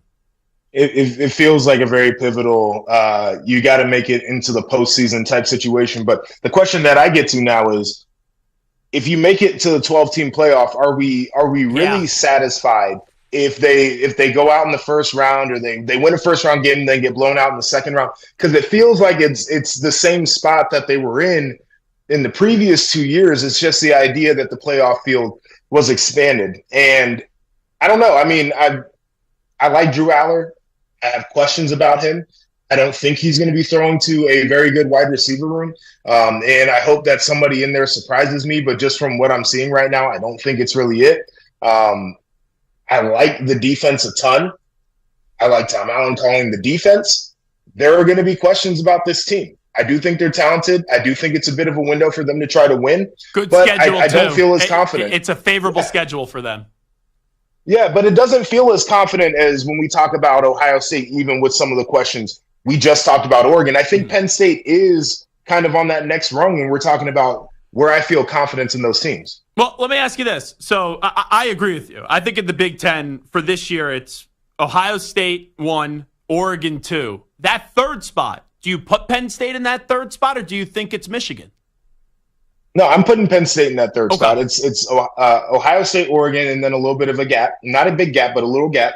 Then it's going to be Penn State. I'm putting Michigan right below that. And then I would probably fit Iowa in there, and they've got the benefit of having a fantastic schedule, right? Like, I wouldn't be shocked if we look up at the end of the year, and their record is very similar to what it was a year ago. I look at Nebraska, and I think they're going to make a bowl game for the first time since 2016. I see them being 8-4. Well, I'm assuming they're starting Raiola week 1. Yep. But Rule in year 2 usually gets his teams bowl eligible. What are your thoughts on the Cornhuskers entering this season? Totally agree. I think that's going to be it. And what we saw from Raiola in the spring, he looked more comfortable than a true freshman incoming in the spring would typically look. That's got to translate, and I know that is way easier said than done. I also don't think Tony White gets enough credit as a defensive coordinator. I think he's one of the best in the country, and Nebraska defensively played well all of last year. They've got the opportunity, I think, to be 7-0 when they play Ohio State as well, right? Like, you look at the way their schedule builds, there are going to be some challenges in there. I'm not saying that these are all layups for them, but I think all of the games are going to be matchup opponents until they get to Ohio State. The back half of that schedule, now you're looking at some where you feel like they could lose some games. But if they can parlay momentum heading into the back half of that schedule, I think it's going to be huge for them. And I think Raiola will be better than just average, let me be clear. But if they just had average QB play or just protected the football last year, they would have easily been a bowl team. God. I mean, the turnover issue, right? And I agree with you. Like, you even take away half of the turnovers from last year. It's a much you win better in 7 or 8 team. games.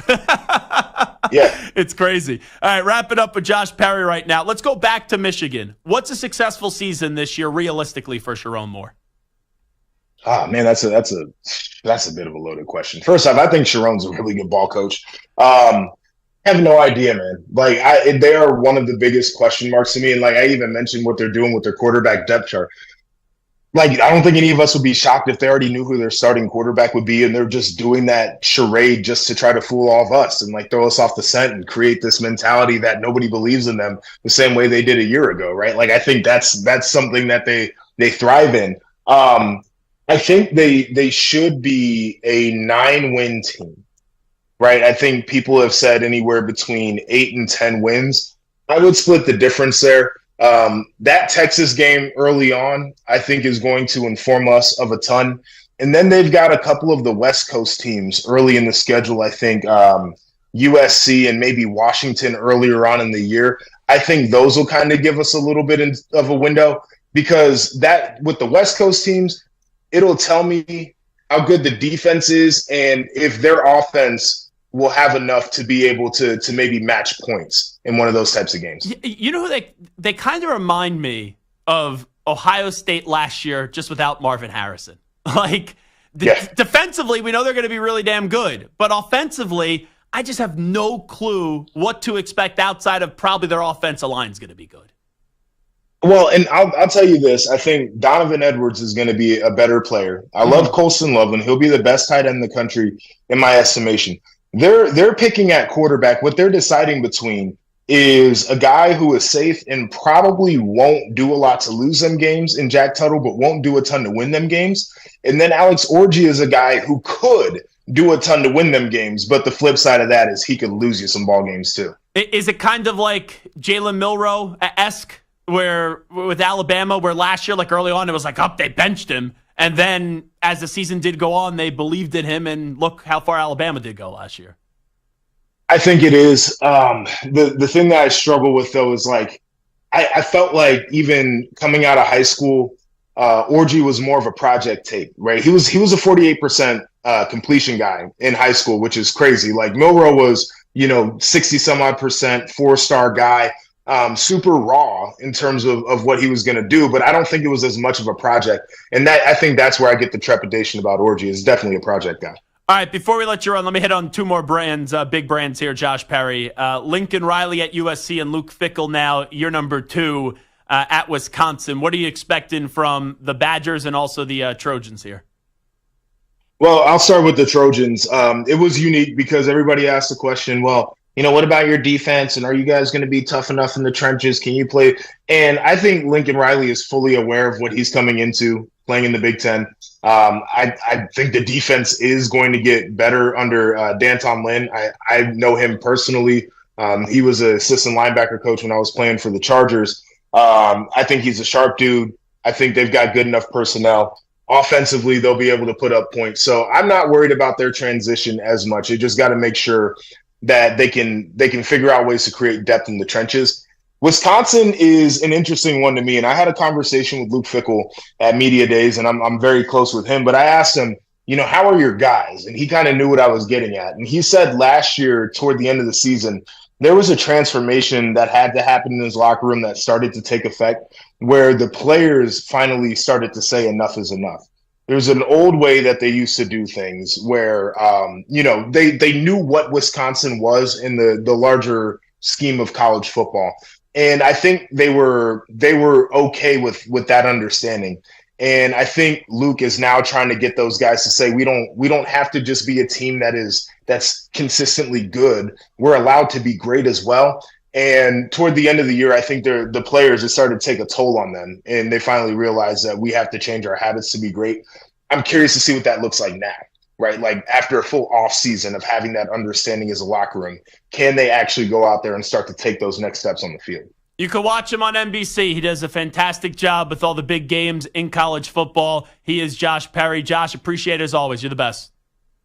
Hey, appreciate you, man. Take care. You got it. There he is, Josh Perry. Great stuff there. Really, really extensive breakdown of the Big Ten as we do enter this season, as we are inching closer and closer to the start of the 2024 college football year. All righty, we'll take a break. When we come on back, I'll get an update on Geno Smith.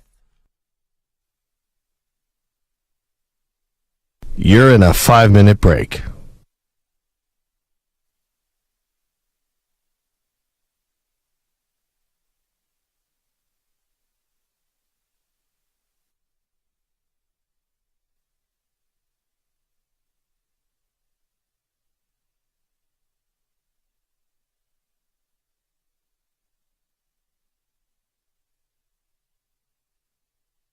Four minutes, 30 seconds remaining.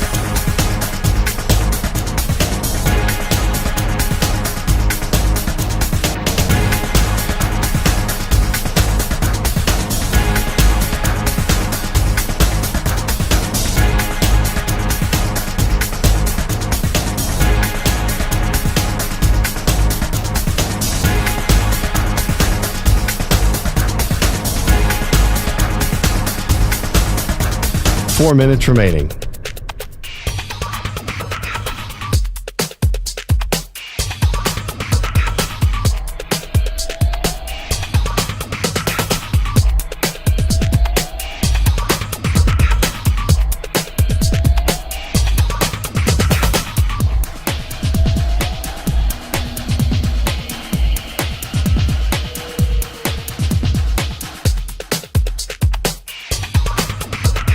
Three minutes, 30 seconds remaining.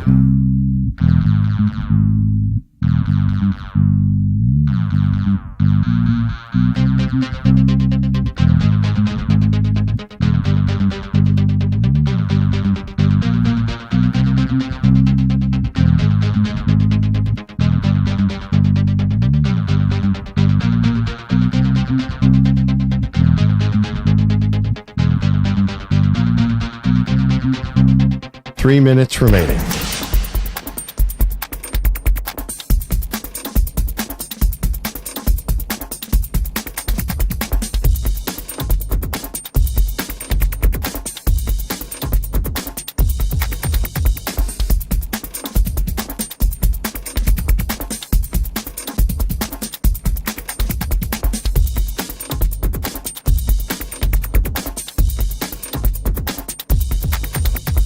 Two minutes, 30 seconds remaining.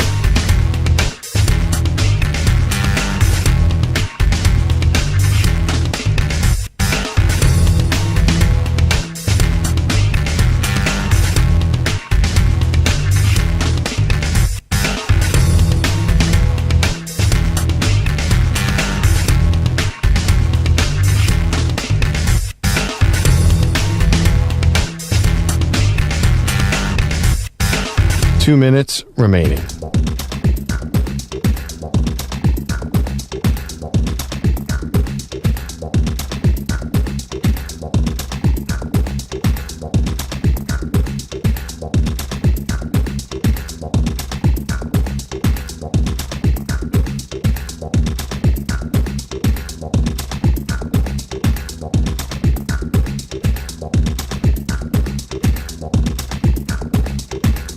One minute, 30 seconds remaining.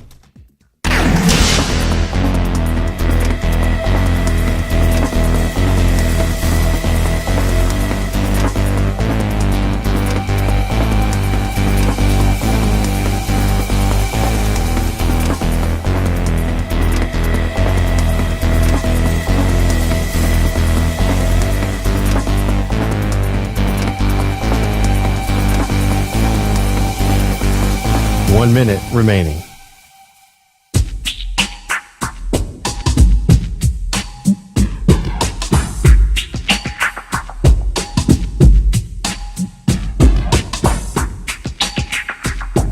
Forty-five seconds remaining.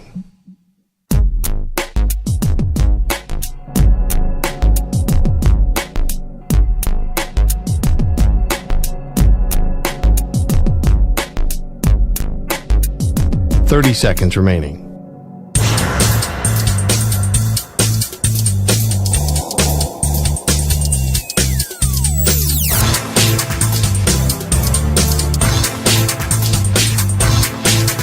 Fifteen seconds.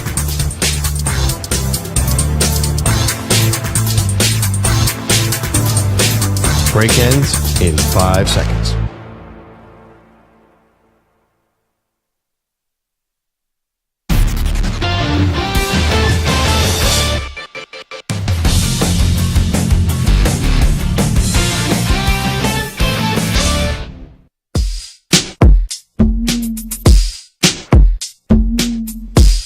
You're listening to the Infinity Sports Network.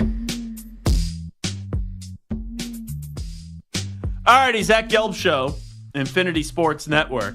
Let me just revisit something first from our conversation with Josh Perry, and always love Josh Perry. I never thought about it this way. I've only thought about it from the way of not making the playoffs. Like, for example, a guy like James Franklin this year, I think has to make the playoffs. If he doesn't make the playoffs, I think everyone's going to say, why are the Penn State Nittany Lions employing James Franklin as their head coach? Like, okay, he's the definition of a good but not great coach. In a 4-team format, I'm not expecting him to make the playoff. But in a 12-team format, you bet your ass he better be in the college football playoff. I look at 2 other coaches this year that there's a ton of pressure to make the college football playoff, but if they don't, they're not in danger of losing their job. Like Kalen DeBoer at Alabama. Like, you got to make the playoff in a 12-team format. If it's a 14-team format, year one there, I'm not saying you have to make the playoff. Sherrone Moore. I know that everyone loves Sherrone Moore right now, but if Michigan missed the college football playoff this year, which I think there's a chance of it happening, I wonder what the Michigan fan reaction is even coming off a national championship. Also, Marcus Freeman at Notre Dame. Because, Stu, and I know you're a Notre Dame fan, and you're a proud Notre Dame fan, unlike some of these other rats around here that just go, oh, yeah, I'm a Notre Dame fan, and then you pretend like you never were a Notre Dame fan because now you root for Penn State. Hickey, cough, cough. But, Stu, you look at the college football playoff, there's basically a spot that is there for Notre Dame, where it's the 5 conference champs, and I know Notre Dame's not in a conference, and then there's the 7 other spots. It feels like by design, there is one spot there for Notre Dame, where as long as Notre Dame is 2 losses or less, it seems like they are a lock to make the college football playoff whenever they have a season because of their brand and who they are in Notre Dame, where to be a top 12 team, you have 2 losses or less, and you're Notre Dame, you're going to get in. And if Freeman doesn't make the college football playoff this year, then it's one of those conversations where it's like, okay, what are we really doing?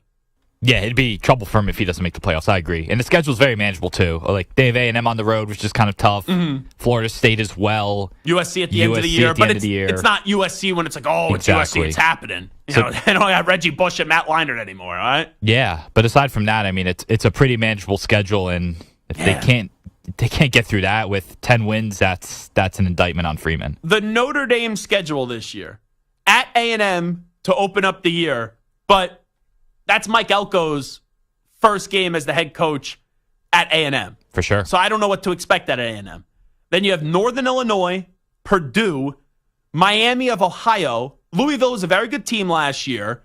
Stanford, Georgia Tech, Navy, Florida State, excellent team. Virginia, Army, and then USC. And people aren't hot on USC. So it's like one of those things where even if I'm as critical could be, 3 losses at most, and that means they lose A&M, Florida State, and USC. I got to think they win one of those games. I would agree. I wouldn't say I'd be shocked, but I'd be pretty surprised if they... I'd be surprised they're not a playoff team. Yeah, they should be. They should be a playoff team, especially when you have the quarterback and coming in Riley Leonard. It's just that they've got to take advantage and make the playoff, especially the schedule being as weak as it is this year. I just don't know what Riley Leonard is. Like last year when Sam Hartman was there, I'm like, okay, I think Sam Hartman was a big-time quarterback that was at Wake Forest. Riley Leonard at Duke got to be healthy. And I know people say he could be a first-round pick, But I think it's a roller coaster ride with Riley Leonard. I'm fascinated to see what he does at a program like Notre Dame.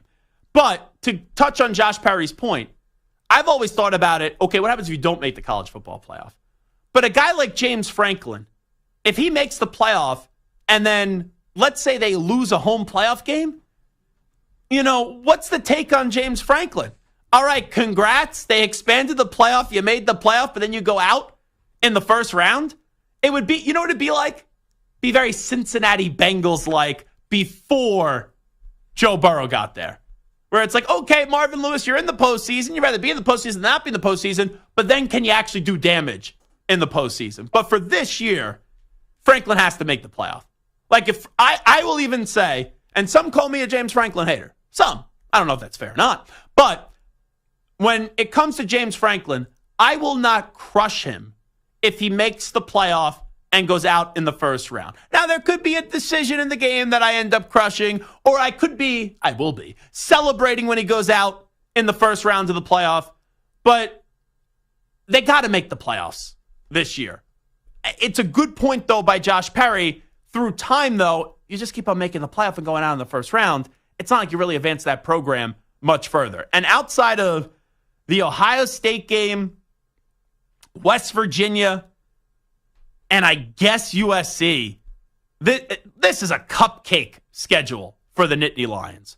West Virginia, Bowling Green, Kent State, Illinois, UCLA, USC, Wisconsin, Ohio State, Washington, Purdue, Minnesota, and Maryland. So not really a murderer's row there when you look at the schedule for Penn State for this upcoming season.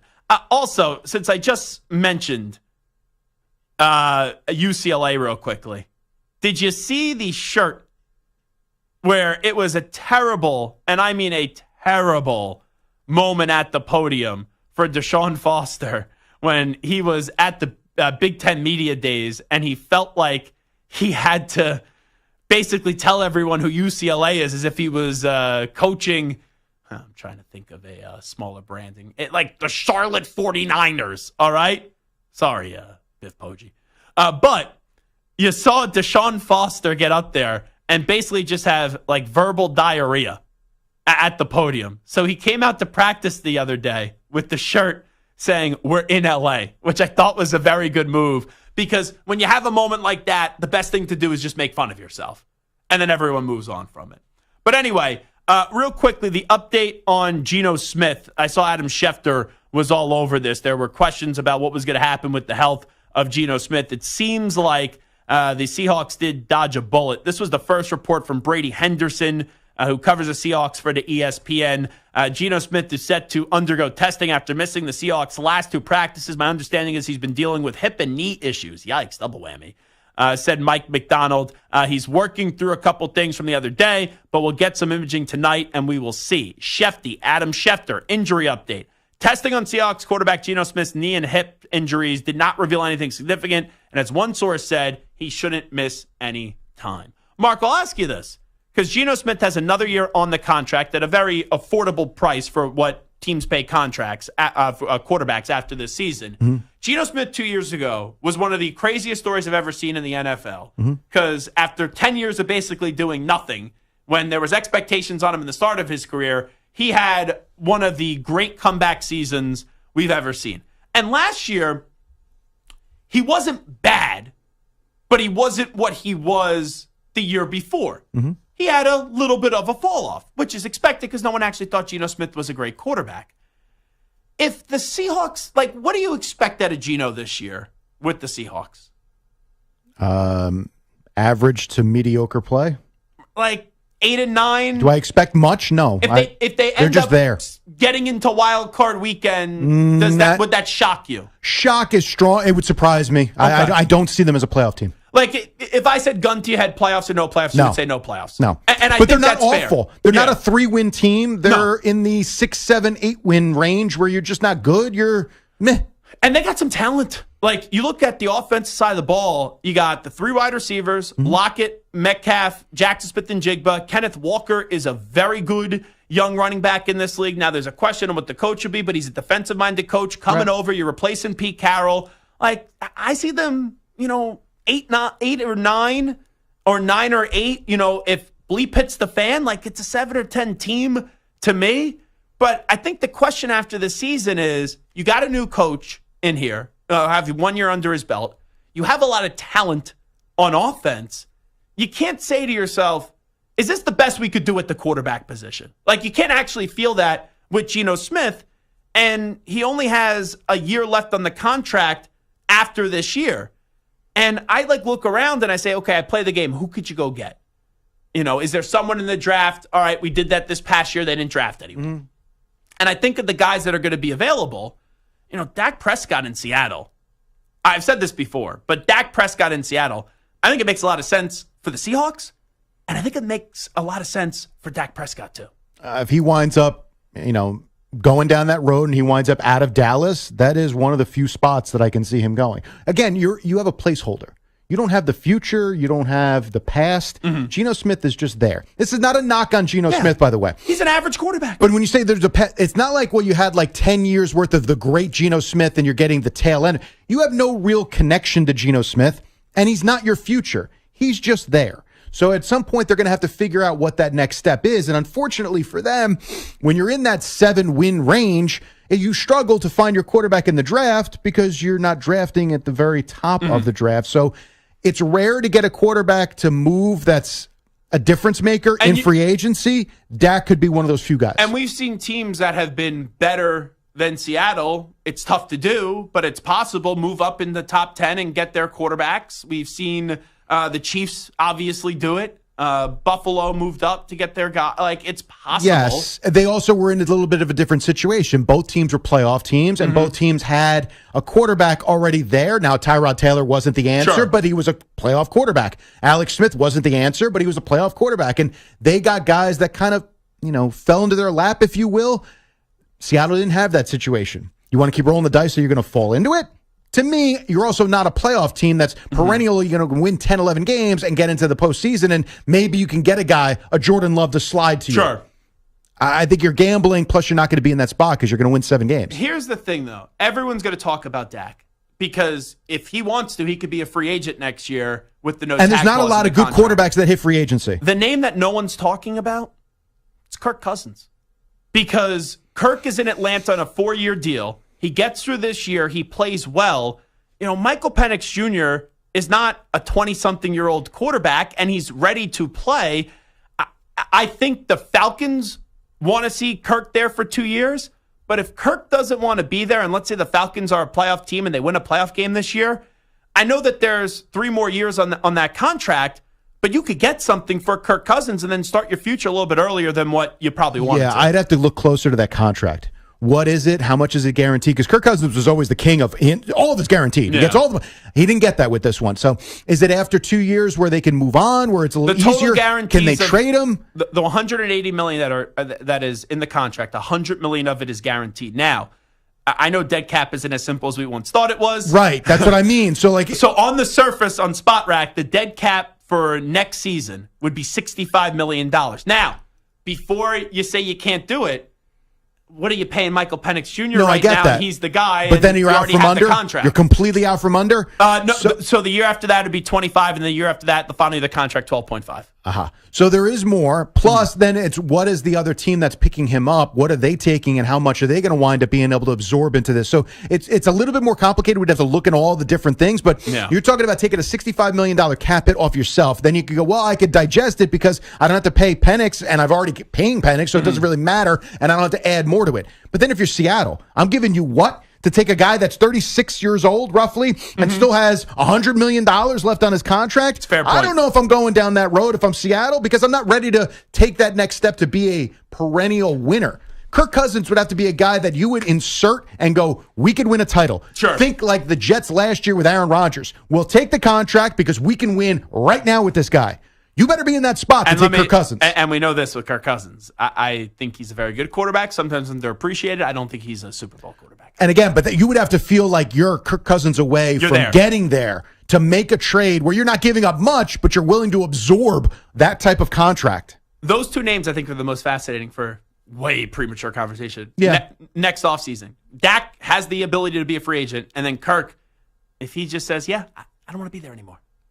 Which is, again, makes and I don't blame him sense if he says that. If you go there and they immediately draft your successor before they even talk to you, I could see some hurt feelings. I get it. That's more complicated. The Dak situation is, beyond intriguing for a million different reasons. But if this thing goes sideways with the Cowboys for whatever, whether it's 12 wins and a first-round exit, whatever it is, how that plays out, and the fact that Jerry Jones is willing to roll the dice that he's either going to overpay to keep Dak Prescott or he's going to let him walk away. Think Washington were Kirk Cousins years ago. Sometimes that's hard to recover from. Last thing I will say on this, because I know we got to get to a break, but you are a Giants fan. Assuming this is Daniel Jones' final season, that's the way I feel about it with Big Blue. Dak Prescott in a Giants uniform next year, in or out? I would be in if they wanted to go down that road. That's not my first option. But if Brian Daboll, and I do believe this, I believe in Joe Schoen and Brian Daboll. If Daboll says, get me Dak Prescott, that's enough, and I'm good, then I believe that. Do I, in my heart of hearts, believe that? No, and I don't think Daboll does either. So I don't think the Giants would be in on that. We will take a timeout. When we come on back, who's the team in the AFC and the NFC that is getting overlooked entering this season? But first up, the latest Infinity Sports Network update with El Capitan, Marco Belletti.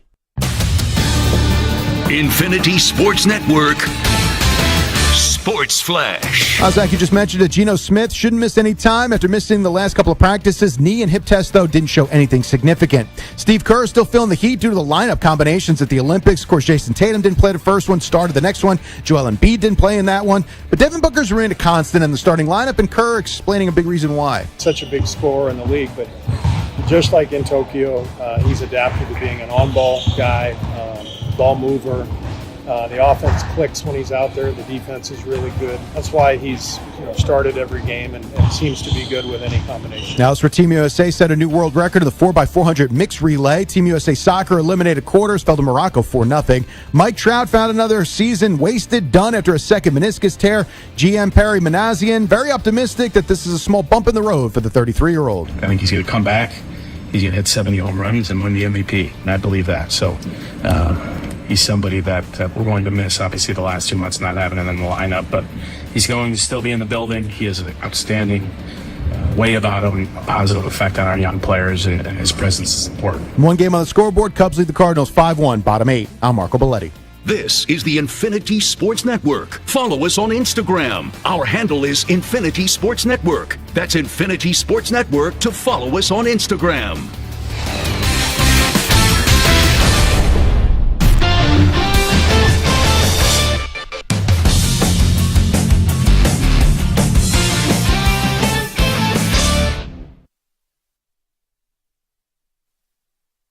You're in a 5-minute break.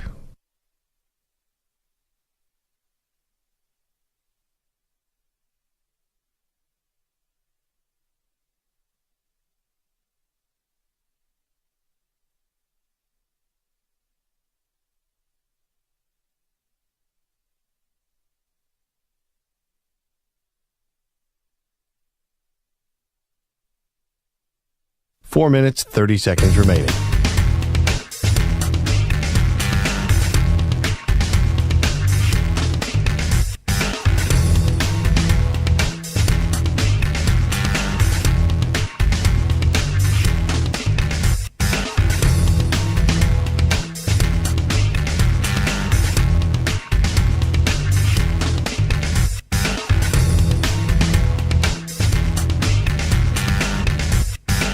Four minutes remaining.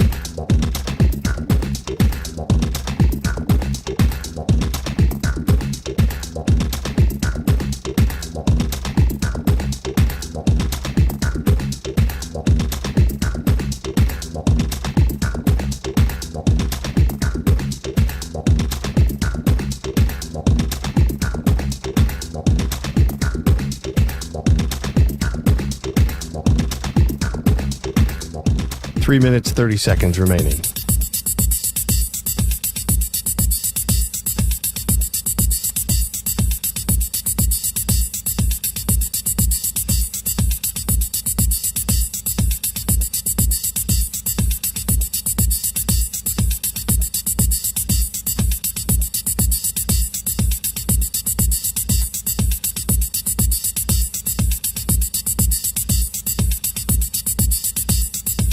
Three minutes remaining.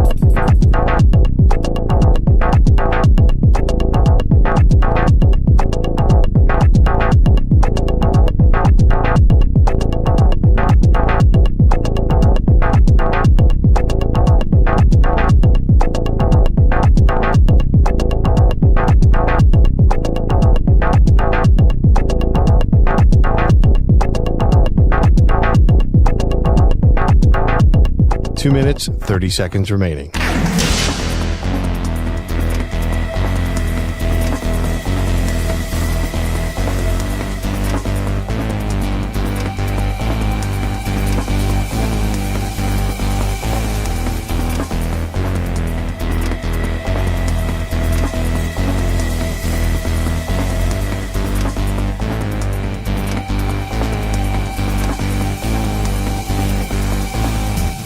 Two minutes remaining.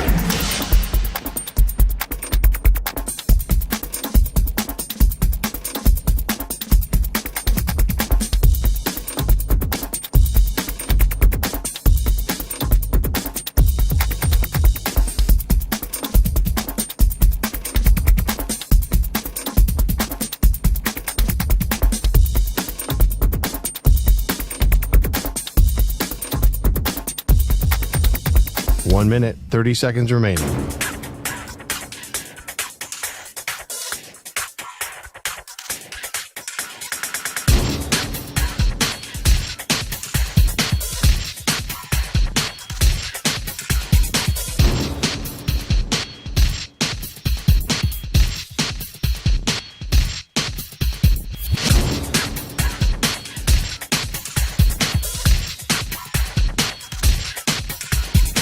One minute remaining.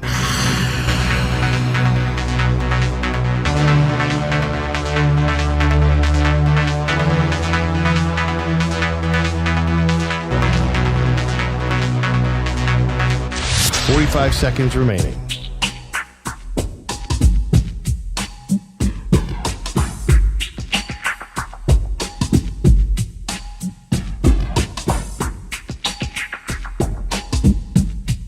Thirty seconds remaining.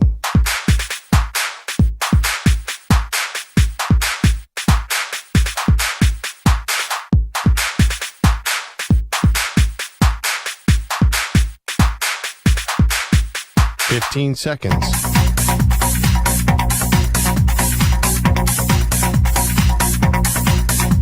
Break ends in 5 seconds.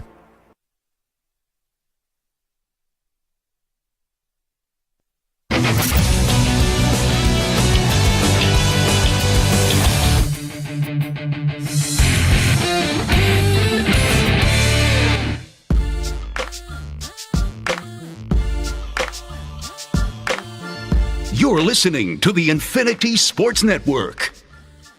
So I was just reading this during the break. Gary Patterson, obviously, the former TCU head football coach who was there from 2000 to 2021 as their HC. Last year, he was a special assistant to the head coach at Texas. I didn't know this. This past offseason, he served as a consultant to Dave Aranda at Baylor. According to Colt Barber, who is part of Sikkim 365, former TCU coach Gary Patterson is no longer at Baylor University and will not be part of the program this fall after serving as a senior consultant this offseason. A Baylor athletic spokesperson provided me with the following quote on the conclusion of the relationship. Baylor football and Gary Patterson have jointly concluded their official partnership. Gary joined us as senior consultant in February, and he has been a tremendous asset to the team, providing valuable insight and expertise. We are truly grateful for everything he has contributed and wish him all the best as he embarks on the next chapter of his storied career. The guy got there in February, and now he's gone before the start of the season. Like, unless he's got something lined up, and I don't know what you have lined up this late into the year, it seems like there is more to this story if you just ask me. But so I'll ask you this. It's like, Gary Patterson, does he have a chance to be a head coach somewhere? Probably not at a big program, but could he be a head coach somewhere else? Sure. At this state of your career, you're 64 years old. You know, hey, that's not like you're really, really old. You're old, but you're not really old. Like my dad just turned 65. He still works. But when you were the head honcho, and last year you were a special consultant at Texas, and then this year you were consulting at Baylor, if that was me, and I've made all this money that Gary Patterson has done, I'm not going to Texas as a special consultant and at Baylor as a consultant to have people utilize my football expertise. I am with you. I just think, like you said, if he was in his 50s, that's different. But at this point, I think it's like he's not going to coach. Like, put it this way. This is not Mike Vrabel, who had a successful run at Tennessee, the Titans I'm talking about, NFL, not college. And he's 48, and he's going to be a head coach again. So him being a coaching and personnel consultant with the Cleveland Browns this year, not something you think he would just sit the year out, but not crazy. Gary Patterson spending all last year with Texas. And now he was there February, March, April, May, June, July, August hits, boom, you're gone. 6 months, you're gone. What was the point? Yeah. And to your point, let's say Ryan Day gets fired. Okay, maybe Ohio State ain't calling Gary Patterson. They're not exactly my point. They're not calling him. That's just not happening. Oh, jeez. So there you go on that one. An NFL team in the AFC and NFC that's getting overlooked going into this year. Stu, I'll start with the AFC, and then I'll have your AFC team as well. I'm going with the Jacksonville Jaguars. I know we highlighted the Jaguars yesterday, so we had JP Shadrick join us, and we will have Dave Lapham today coming up at 5:20 p.m. Eastern, 2:20 p.m. Pacific to talk about the Cincinnati Bengals. But I look at this Jaguars team. They were the Texans the way that we view the Texans heading into this season a year ago. And they were 9-8. They had a bunch of injuries, especially at the quarterback, and he wasn't 100%. And now people are out on them because they're questioning what Lawrence could be. Josh Allen on the defensive side of the ball is a phenomenal player. Trayvon Walker started to come along last year. You have good wide receivers, not great wide receivers. And I think ATN is just phenomenal. I think the Jaguars have a chance to win that division this year. Right now, I'm picking them to win that division. And I obviously then do think they're going to be a playoff team. I think people are sleeping on the Jaguars entering this season. I will go with another AFC South team that I think could win the division, and that is the Colts, 9-8 without Anthony Richardson really for most of the year. You get him back, Jonathan Taylor, some good wide receivers, favorable third-place schedule. I like them. The LA Rams are my team in the NFC. Once Aaron Donald left the organization, I think a lot of people started to say, there goes the Rams' chances of winning a Super Bowl. Like another one. They have still Matthew Stafford, who I think is the best quarterback in the NFC right now entering this season. You got a tremendous 1-2 punch in Cooper Kupp and Puka Nacua. And defensively, going out and drafting Verse and then also Fisk from the Florida State defensive line, I thought was a really, really good move by the Rams. I think the Rams are a Super Bowl contender this year. I am contemplating potentially, because everyone in the NFC is going to go like Lions, Eagles, 49ers. I'm contemplating picking the Rams to get to the Super Bowl this year. So my team I don't think is a Super Bowl contender, but I think it's a team that could surprise people and make the playoffs in that same division, and that's the Cardinals. Ooh, you get Kyler, not the Seahawks. Yeah, not Seahawks. You get Kyler Murray back. James Conner's still a pretty good running back, and Marvin Harrison, I think, is the best player in the draft. I just think they have a chance to, again, not be a Super Bowl contender, but a team that could win 9 games and make the playoffs. And here's the other thing, too. The only reason why I like what you're saying on the offense, that defense could be terrible.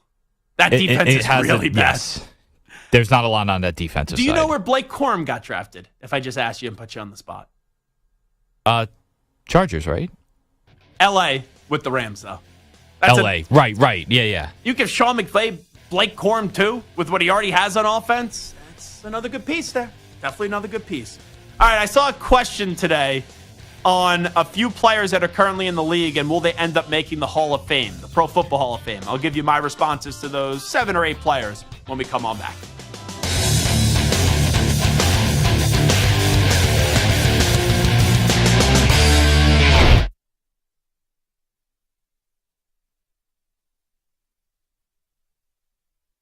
You're in a 5-minute break.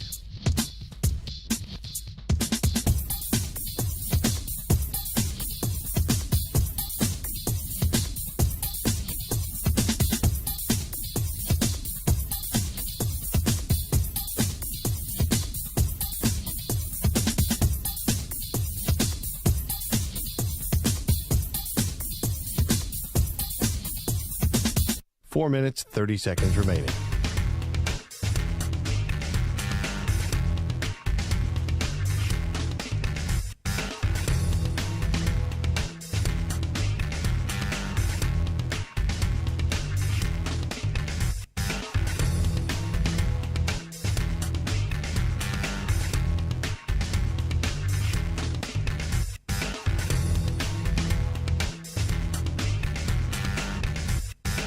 Four minutes remaining.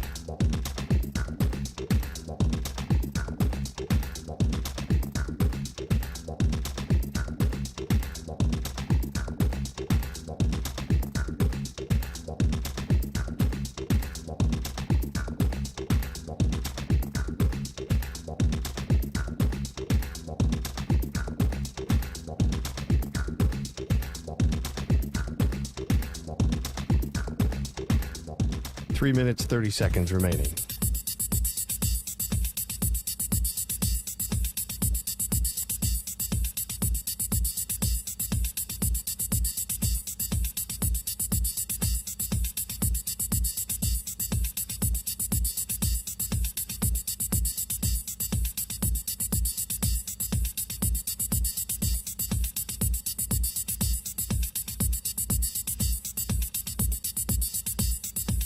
Three minutes remaining.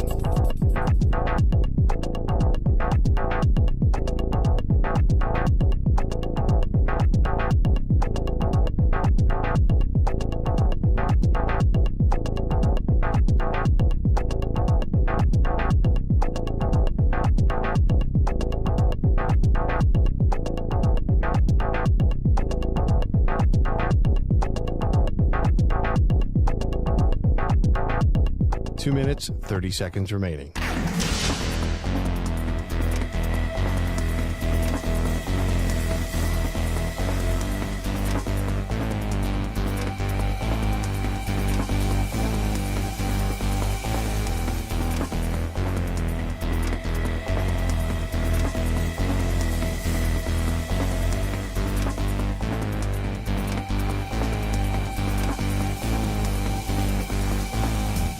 Two minutes remaining.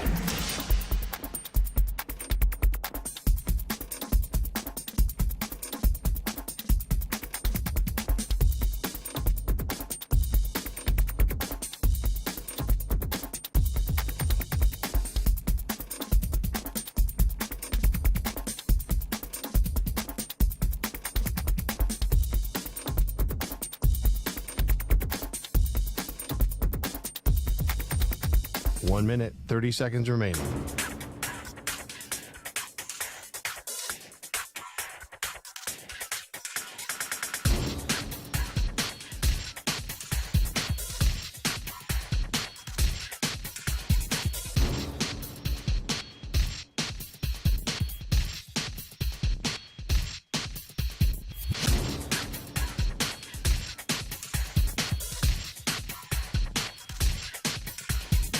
One minute remaining.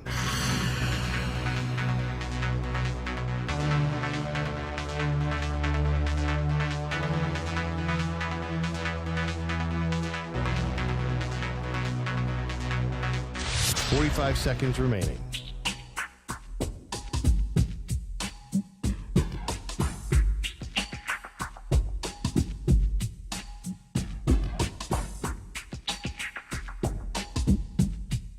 Thirty seconds remaining.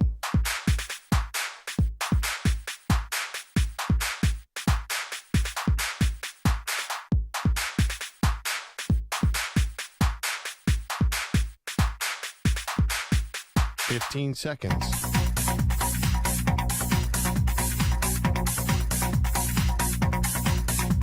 Break ends in 5 seconds.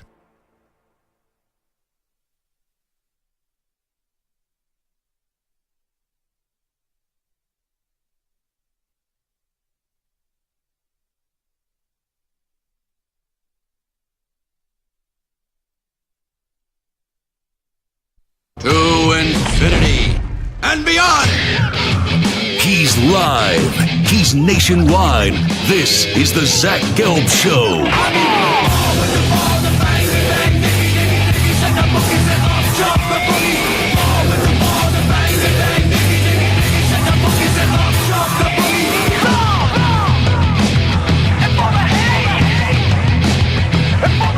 here's your host, Zach Gelb. Alrighty, hour number 3 of our radio program. It is the Zach Gelb Show on the Infinity Sports Network. I saw that it was, I believe, the Pro Football Network. They put out a list, and it was which one of these current NFL players are future Hall of Famers. There was 1, 2, 3, 4, 5, 6, 7, 8 names on this list. The names: Lamar Jackson, Mike Evans, Matthew Stafford, DeAndre Hopkins, Keenan Allen, Davante Adams, Joe Flacco, and Stephon Diggs. I look at that list, and I think the 2 names right away that I say, immediate yes. Just like without hesitation, immediate yes, have to be Lamar Jackson and Mike Evans. Lamar Jackson is already a 2-time MVP. Lamar Jackson is not going to need a Super Bowl to make the Hall of Fame. I know that's huge for quarterbacks, but when you are a 2-time MVP, and here's the misnomer with Lamar, who has been injured. He doesn't really get injured running the ball. He doesn't really take a lot of hits running the ball. He does a good job protecting his body. So you're a 2-time MVP. You should be in the Hall of Fame. Now, he's going to have to go play like 5 more years. Like if Lamar, who's only 27, if he's like injured the next 2 years and then retires, oh man, that's a fascinating conversation. But I do believe even if he doesn't win another MVP, you will see enough from Lamar to get him in the Hall of Fame. Mike Evans, all this guy does is just put up 1,000-yard seasons. He's done that for literally every year of his career. Not that he needs a Super Bowl at his position to get into the Hall of Fame, but he has it.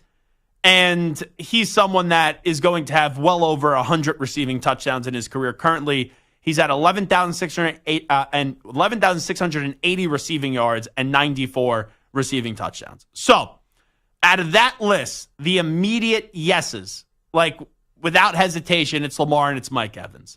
Now, the other names: Matthew Stafford, DeAndre Hopkins, Keenan Allen, Davante Adams, Joe Flacco, and Stephon Diggs. I'll give you my 2 immediate no's. And I do think the conversations and after that are fun on these. But my 2 immediate no's, Joe Flacco and then Keenan Allen. Now, with Keenan Allen, I don't want to call him a compiler.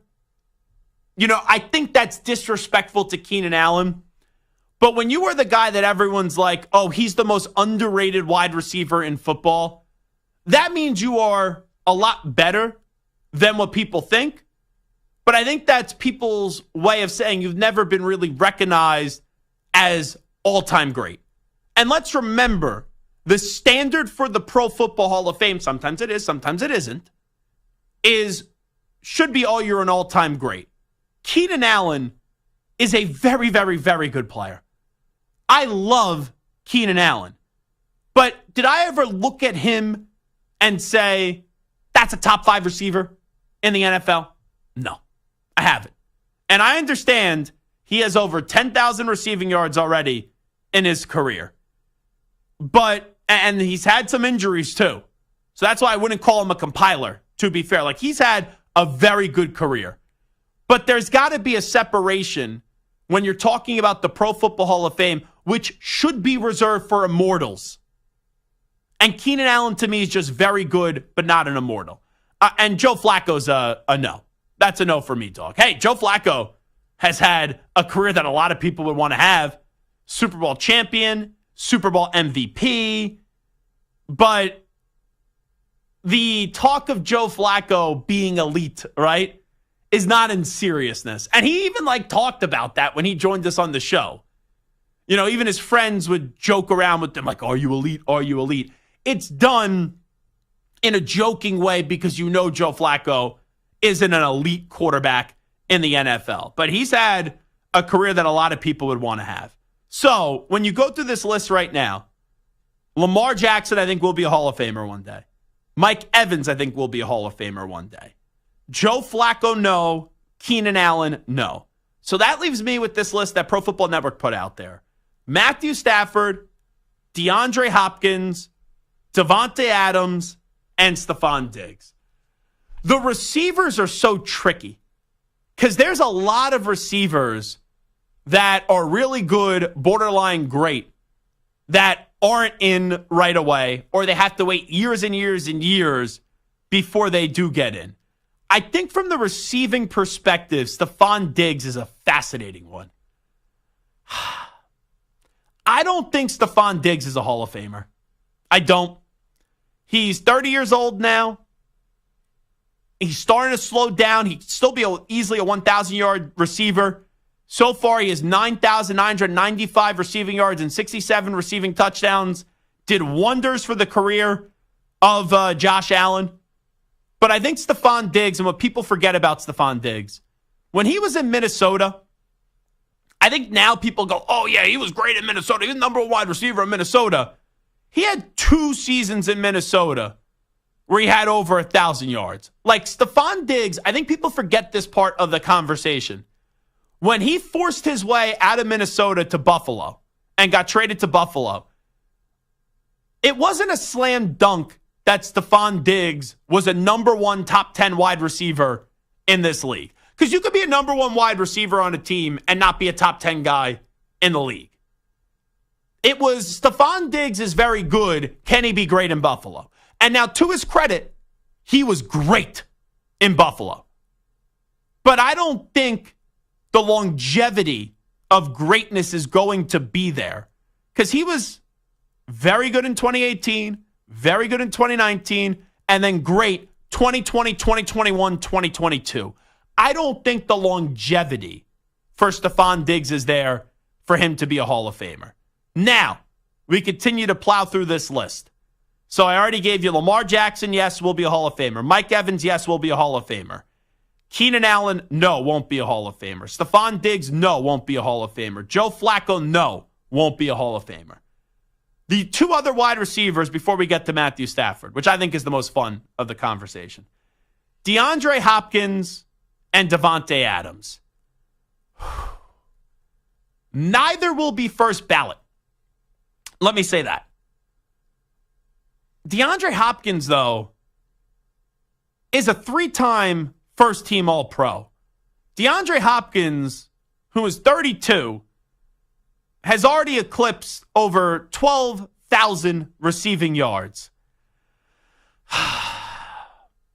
And DeAndre Hopkins, for a stretch, felt like he was one of the best wide receivers in the game, if not the best wide receiver in the game. And you look at DeAndre Hopkins, you know, he had Watson for a little bit. Kyler Murray, he was only there in Arizona for 3 years. And he wasn't fully healthy in Arizona. So he hasn't always had the best quarterbacks in the world. And still put out a 1,000-yard wide receiver season last year with, you know, the multitude of guys that Tennessee had at quarterback last year. Stu, I want to say yes for DeAndre Hopkins. But when I go through it and I think about it, and do I think, does he have a Hall of Fame name? Like, right away, is it a yes or a no for DeAndre Hopkins? If you just said to me, Zach, and I know we just went through it, DeAndre Hopkins, Hall of Famer, yes or no, my first instinct is to lean on the side of yes. I think DeAndre Hopkins will be a Hall of Famer. So my first instinct was no, but I kind of looked at some of the stats after talking to Samter about it too, and it's just he has some incredible seasons. With very questionable quarterback play. Yes. So I think, kind of like you said, I don't think he's a first ballot Hall of Famer, but I think he will get in. And a lot of receivers don't get in on the first ballot for whatever reason. I know Tim Brown had to wait for a while. I know Terrell Owens. Well, that was a reasons. joke. The Terrell Owens thing was one of the biggest disgraces ever, that they made him wait all those years. So stupid. Yeah, so I do think Hopkins is a Hall of Famer. Now, it's so... The bar for the Hall of... Like, baseball, if you hit 3,000 hits, you're in. Right? We know that. If you were a 300-win pitcher, you're in. But now baseball, you have to redefine what the standard is for the Hall of Fame because no one's going to get 300 wins ever again. So the reason why I'm bringing this up for football, it feels like it's easier now to get a 1,000-yard receiving season with how much they throw the ball. So I wonder what the standard is there for that now. But he does have 1, 2, 3, 4, 5, 6, 7 seasons of at least 1,000 yards. And those were 1,210, 1,521, 1,378, 1,572, 1,165, 1,407, and then 1,057. It's only one of those years out of the 7 it was like, oh, you barely got to 1,000 yards. So, yeah, he's going to be a Hall of Famer. Now, before I get to the 2 other names on this list, let me just get your yes or no's. Lamar Jackson, will he be a Hall of Famer? Yes. Mike Evans? Yes. Keenan Allen? No. DeAndre Hopkins? Yes. Joe Flacco? No. Stephon Diggs? No. Okay. Now let me get to your guy. Your guy for at least one more season. Yeah, for now. Davante Adams, Hall of Famer? I think so. I think so too. I think he was the best wide receiver in the NFL for at least a couple of years, 2 or 3 years, I would say. He has 95 touchdowns. Like, that's a lot of touchdowns.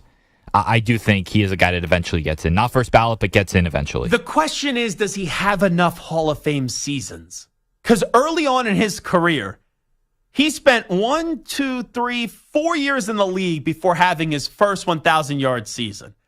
He has 1, 2, 3, 4, 5 1,000-yard seasons. I think the best endorsement for him being a Hall of Famer would be the first year without Aaron Rodgers, he was a first-team All-Pro. But I do lean like Davante Adams, even though the longevity may not be there in terms of how many great seasons you've had looked at him for at least a 3-year stretch where you're like, okay, that guy is number 1 receiver in football or at least a top 3 wide receiver in football. Like, you never called Stephon Diggs a top 3 wide receiver in the NFL. You never said that about Keenan Allen. You know, Hopkins and Adams, you said that about them. You know, Mike Evans, to be fair, you never said he was a top 3 wide receiver in the NFL, but his every year in the league being a 1,000-yard wide receiver, having a Super Bowl, and you're going to eclipse 100 touchdowns, to me, he's underappreciated, Mike Evans. But yeah, I'm going to say Davante Adams does make the Hall of Fame. And you look at him, he's a 3-time first-team All-Pro. We'll probably, let's just say he gets one more before the end of his career. Led the NFL in touchdowns twice and is a 6-time Pro Bowler. I know the Pro Bowl, it means nothing to me now. But I got to think he's going to put 2 more Pro Bowl seasons probably together as well. All right, how about Stafford? I think this is the most difficult one ever. I really do. Because Stafford, you talk about the Pro Bowl not meaning anything. He's only made the Pro Bowl twice. One of them was last season. You don't usually see a 2-time Pro Bowler make the Hall of Fame, but you were in Detroit. Statistically, right, he was good, very good. Underappreciated in Detroit, and then first year with the Rams, he wins the Super Bowl. Does Matthew Stafford make the Hall of Fame one day still? I think he does, yes. I think the Super Bowl propels him over the top. If he didn't get that Super Bowl, I would say no, but because he was a very good quarterback for many years with the Lions, and then he finally got that Super Bowl, I think that puts him over the top. I think last year actually helps him out outside of the Super Bowl season maybe the most. And hear me out on this one, because it's not his best statistical season. But after that Super Bowl season, he got hurt. Everyone thought he was close to retiring and then bounces back, have a very good season, and they were back in the playoffs. If he doesn't have that season last year, I think it's okay. You had the Super Bowl season, but are we just going to put you in for that one season? Probably not. Assuming he goes on to have 2 more really solid seasons, and I expect him to do so, he's going to, this year, he's closing in on 60. He's closing on 60,000 yards passing. He's got 56,047 when you look at it. So he's closing in on that. Yeah, I'm going to say he's a Hall of Famer. I am. And here's the other thing. And he'll probably get past, should have a 4,000-yard season this year, so he should get past that 60,000 mark this year. And he probably should, by what's all said and done, throw for 400 touchdowns. Here's the reason why I think he's going to get into. Do you think Phillip Rivers gets in the Hall of Fame? Yeah, he probably will. Right? Yeah. So if he gets in, You Phillip have to put Rivers, Stafford in then. You have to. I think Stafford gets in. I don't think Stafford, to be clear, is going to get in early. I think he's going to wait. But through time, I think he is going to get in. And also, this is one of those things, right? Are now we just going to put everyone that gets in the top 10 passing yards, passing touchdowns into the Hall of Fame? But you look at passing yard leaders right now, he's 11th all time. He could finish 5th. If he has 2 more 4,000-yard seasons or close to it, he could finish with around 65,000 yards. And Roethlisberger right now has a little over 64,000 yards. So look at the guys that he would jump past. Eli, who's going to be a Hall of Famer. Rodgers, obviously a Hall of Famer. Marino already in the Hall of Fame. Matt Ryan.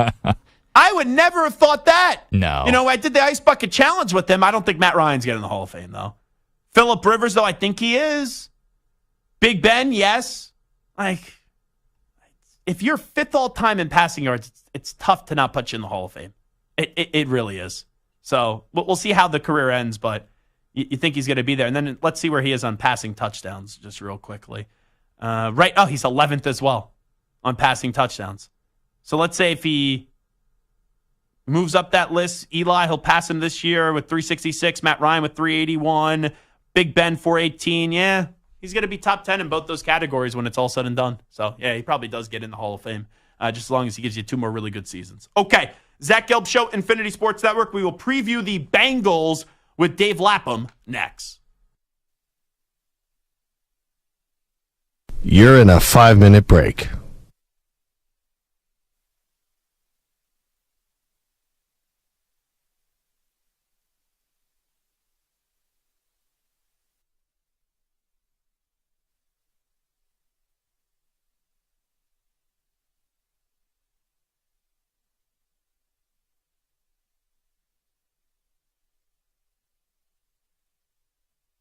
Four minutes, 30 seconds remaining.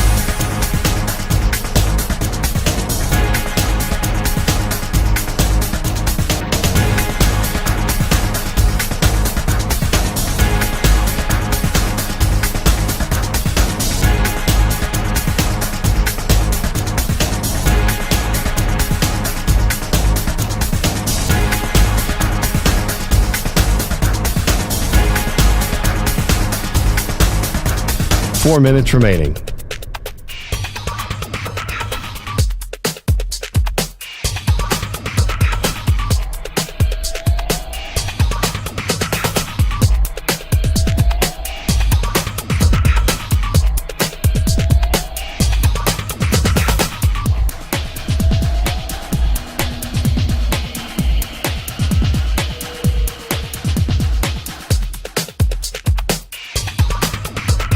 Three minutes, 30 seconds remaining.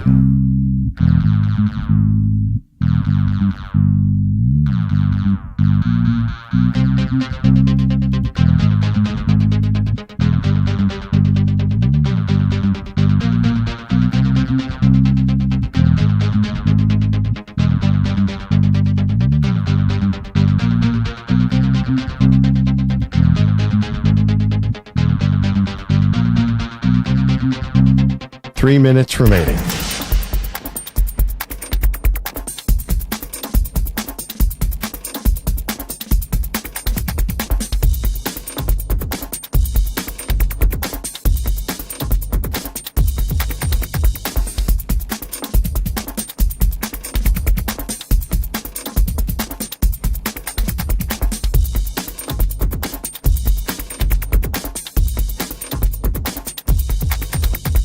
Two minutes, 30 seconds remaining.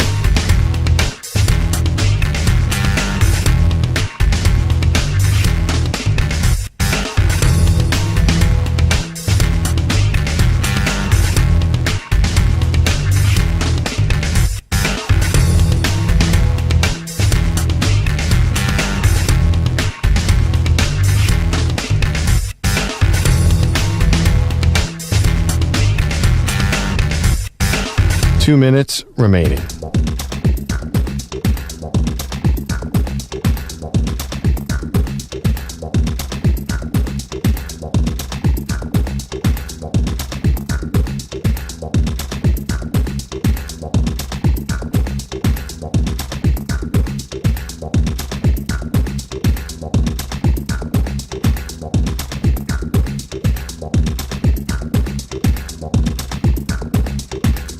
1 minute, 30 seconds remaining.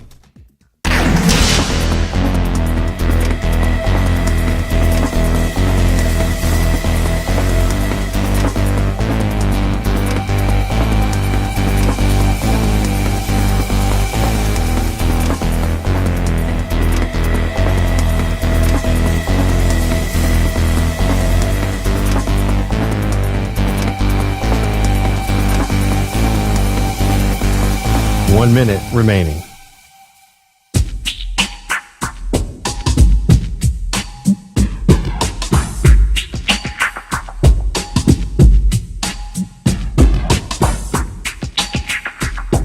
Forty-five seconds remaining.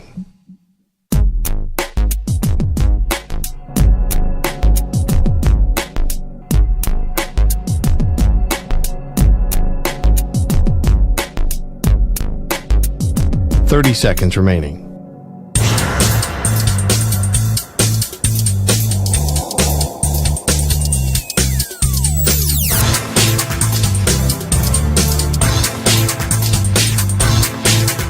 Fifteen seconds.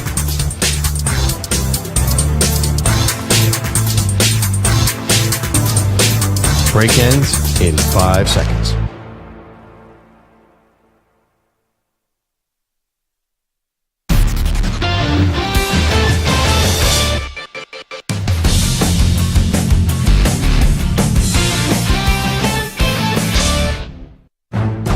Football season is right around the corner. Holding himself, runs to the left, he's to the 5, Lamar's in, touchdown Ravens! They're going to have a championship game in Baltimore because the hay's in the barn! Will it be your team's year to hoist the Lombardi? In the shotgun, Mahomes. He runs and he throws, caught, touchdown! It's caught! Hardman caught the ball! The Chiefs have won! The Chiefs have won! The entire bench empties! Chasing Mahomes in the end zone. Their third Super Bowl in 5 years. We preview all 32 teams right here on the Zach Gelb Show. The Cincinnati Bengals. All righty, let's preview the Bengals right now. Just missed the playoffs a year ago, but without their quarterback, Joe Burrow, once again had another unfortunate injury that did cost him his season. Bengals, to me, on paper, as long as Burrow could stay healthy, are the second best team in the AFC behind, obviously, the Kansas City Chiefs. They're, to me, 1 and 2. So let's preview the Bengals with a former offensive lineman of theirs, a longtime radio color analyst, and that, of course, is Dave Lapham. Dave, appreciate the time as always. How you been?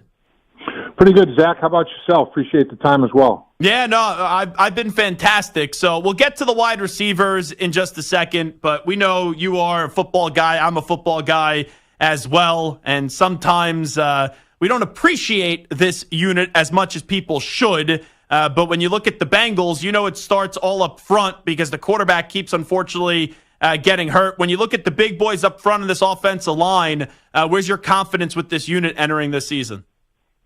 Yeah, they addressed it. I mean, they addressed it in free agency, and they addressed it in the draft, and four of the five players in the offensive line. Trent Brown right now is on the non-football injury list. He hasn't participated yet, but he has been to a Super Bowl, and he's won a Super Bowl, in fact, and been to the Pro Bowl, as have 3 other starting offensive linemen on the Cincinnati Bengals. So, you know, the history is there, the talent is there.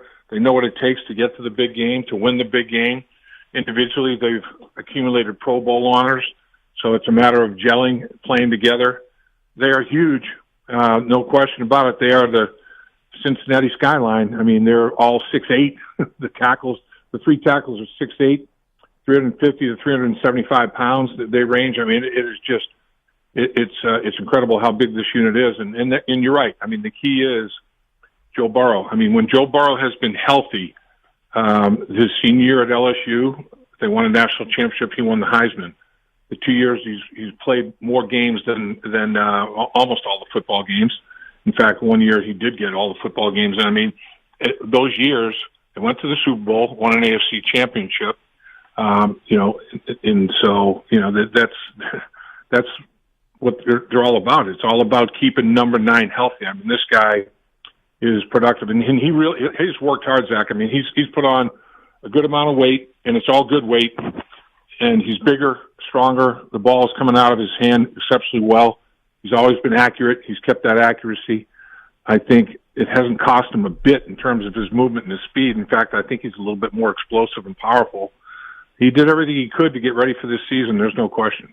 Yeah, so we all believe in Burrow, the player. The question just is, can he stay healthy? And you look in his 4 years in the league, even with the games that he's missed, he's been sacked 148 times. That doesn't even account how many other times he's been hit as well. You know, how much of a fear is that right now? Because when he's on the field, we know what he's capable of. But, man, you just get so concerned when you've already seen 2 seasons of him having season-ending injuries. Yeah, and I think that's part of the reason that he bulked up a little bit. He buffed up. You know, he wants to, be as durable as he possibly can. He knows he's going to get hit. He's basically wanting to play in not only the preseason, but the first preseason game. Get some snaps there, and he's voiced that. So, you know, he knows he needs to get hit. And nobody wants to get hit, but part of the game is getting hit. And, you know, if he gets hit, so be it. It's the problem that they've had in the seasons where it hasn't gone well is they've got off to terrible starts. Yeah. And you want to get off to a great start and you want to finish well. I mean, but that's an ideal season. But man, they've dug a hole and unable to crawl out of it in terms of wins and losses to start a season in division as well. You start 0-2 in the division. You know, it's a tough climb out of there. So that's a big focus right now and for everybody, not just Joe Burrow. Yeah, and you look at their schedule, the first 4 games this year, Dave Lapham here with us, New England, at Kansas City, Washington, and at the Panthers. You know, and obviously they're like the only team that could beat Kansas City when it actually matters. You know, outside of the Kansas City game, it's a pretty favorable schedule to start off the year. Like, they should be 3-1, bare minimum, you would think. Yeah, you would hope so. And, Joe Burrow has got a 3-1 record against Patrick Mahomes. I think he's the only starting quarterback in the National Football League with a winning record against Mahomes. So the 4 games that he has played against Patrick Mahomes has gone pretty well. And they're looking forward to that matchup. They feel like they match up pretty well with Kansas City, and Burrow feels like he can match up with Mahomes. Is Burrow to you? I think Mahomes, obviously, right? Hot take of the day, is the best quarterback in the league. Burrow, is he clearly number 2 in your opinion? I think when healthy, I think he is. You know, he is obviously.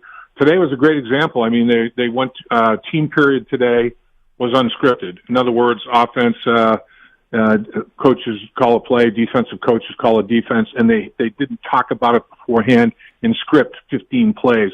We're going to run this play. This is the defense you're going to line against it. I mean, it was just like game scenario. First 2 pass plays, Burrow throws the ball about 40 yards downfield to Charlie Jones. And then he gets out of pocket and throws another bomb down the football field. I mean, his first 2 snaps, he made a statement. I'm attacking down the football field, and man, his arm, that wrist injury that was debilitating, obviously, and he's had a long rehab from. It looks like he's got it under control. I mean, he's playing throwing the football at a very, very high level, and they're monitoring his snaps. They're giving him some time to rest it, don't overdo it. Because Joe's the type of guy, I mean, he'll take every single snap. I mean, he loves the game of football and he wants to play and wants to participate. He'll take every snap. You have to have a rope around him a little bit and pull him back. Dave Lapham here with us. Let me get to the head coach in Zach Taylor. So the first 2 years we know we're not pretty, but then right in the Super Bowl, in the AFC Championship game, no one really gave him, though, credit nationally because it was all Joe Burrow this, Joe Burrow that, and I get it. But last year, I know they didn't make the playoffs, but to be 9-8 after losing your quarterback, 9 or 10 games in, I thought Zach Taylor showed me a lot last year. How should people nationally be viewing Zach Taylor as a head football coach? Yeah, I think he's grown and developed. You draft players and you develop them. You sign young coaches and you develop them. I think he has. And also, they developed Jake Browning. I mean, Jake Browning performed very, very well in Joe Burrow's absence. There's no doubt about it. And he's had a pretty solid training camp. They feel like, and I think, honestly, they have a right to feel like they've got as good a 1-2 combination at the quarterback position as there is in the National Football League. But Zach Taylor is the master of communication. I mean, he wants an open dialogue between coach to player, player to coach, coach to coach, player to player. He's all about that. And, I mean, if a player has an opinion on, you know what, I'd like to maybe subtly change this technique a little bit because of my body type and I feel like this might be a better way to go. I mean, the coaches listen. You know, it's not just like, all right, yeah, you know, go ahead, you can talk, but I'm not listening. I mean, it's not a dictatorship. You know, there's no question about that. What it is a collaboration, and Zach is very open to that. He's developed, young coaches. He does a great job of during training camp. Even he'll say he's got a new offensive coordinator, Dan Pitcher, who's going to be involved, with play calling. But he'll say to his wide receiver coach, or he'll say to his running back coach, "You're calling some plays today." So he's always working to develop his coaching staff as well, and he's already got assistant coaches that are head coach. Brian Callahan, a great example there, and I think he'd like to build on that legacy. I think he'd like to have people say, "Oh, boy, that coach is part of the Zach Taylor tree," like they did about Bill Parcells and Bill Belichick and coaches of that ilk. Wrapping up with Dave Lapham as we're previewing the Cincinnati Bengals. Okay, let's get to the wide receivers. I'll start with Jamar Chase. Is obviously under contract for this year and then next year with that fifth-year option, so not a free agent until 2026. Doing the hold-in strategy from what I could gather now, I guess is the right term to put it. Where's your confidence that they find a way to get a long-term deal done with Jamar Chase by the start of the season? Yeah, I do know that Jamar Chase, in talking to his teammates and coaches, the dude loves football. He's down there. Not being involved physically with the refs, but he is helping the young receivers. He's got, great things to tell them. The receivers the young guys are very appreciative of it. I just can't imagine him not playing in that first game. But hey, it's a business. It's a big business, no question about it. And it's a matter of how far apart are they with the offers. It takes two to tango. Whose court is the ball in, and you'll probably hear differing opinions on that. So all I know is, man, there are paying players in today's National Football League. And, it used to be if you signed a 4-year contract, both parties lived up to it. Now if you sign a 4-year contract, after 2 years, if you feel like you've outplayed it and there's guys in the league getting more money than you that didn't have the year that you had, it's just, hey, that's a null and void contract. I mean, that's outdated. And the way the TV revenue keeps going up and how much money each team is getting. They should. Every player in the league should probably sign a 1-year contract. That's basically what it's boiling down to. So let me get to then T. Higgins off of that, because we've seen teams, right, pay the quarterback and then pay 2 wide receivers. Dolphins have done it with Tua, Tyreek Hill, Jalen Waddle. The Eagles have done it with Hurts and A.J. Brown and Devontae Smith. Burrow already taken care of. I think we all imagine eventually a deal gets done with Jamar Chase, but you look at T. Higgins, the deadline to get the extension done for franchise tag players has already passed, so he's on the tag for this year. It feels like to me this is T. Higgins' final season with the Bengals, but then I mentioned the other 2 teams and what they've been able to do. So what are your thoughts on T? Yeah, I think T. Higgins, he said the way I grew up, over $20 million for a season is a lot of money, man. I've never seen anything like that. It's life-changing money for my entire family. And he's another one that loves to play football, loves his teammates, and he decided to come in and play the season and have a great year, and then just let the chips fall and go from there. The thing is, with they're being very careful with the number of snaps T takes at training camp. Jamar's not taking any. So in the meanwhile, Charlie Jones, Andre Yosivach, these young guys are getting a lot of snaps. And they worked their tails off in the off season. They got bigger, faster, stronger. Their route running is improved. And both of them are looking pretty darn good. So it's like, well, there's a slot receiver position available. Tyler Boyd moving on. But boy, if T. Higgins does move on, not only that number 3 slot position, the number 2 position might be open as well. So it's an interesting dynamic to watch the whole thing. And I think the pecking order is in their minds, got to get somehow Jamar Chase satisfied, and then see where they are and go to T. Higgins at that point in time. If you can't satisfy both, where are we with the development of these other receivers that we've been working hard to bring along. Yeah, and you saw Iosivas have a few good moments last year out of Princeton. 2 more for Dave Lapham. Confidence with the running back room with Joe Mixon now officially no longer being with the Bengals. Yeah, I mean, the running back room, Zach Moss is a pro's pro. I think he's, the thing I like about him as a former offensive lineman, this dude will stick his nose in there and blitz pickup now. Man, he protects his quarterback. And I think they valued that, like we talked about before, keeping Joe Burrow upright and healthy. And he's a good catch out of the backfield in that type of scenario as well. And then Chase Brown, second-year player. They've got a lot of guys going into their second year and guys going into their third year. It's a young football team in general, 90 guys in camp.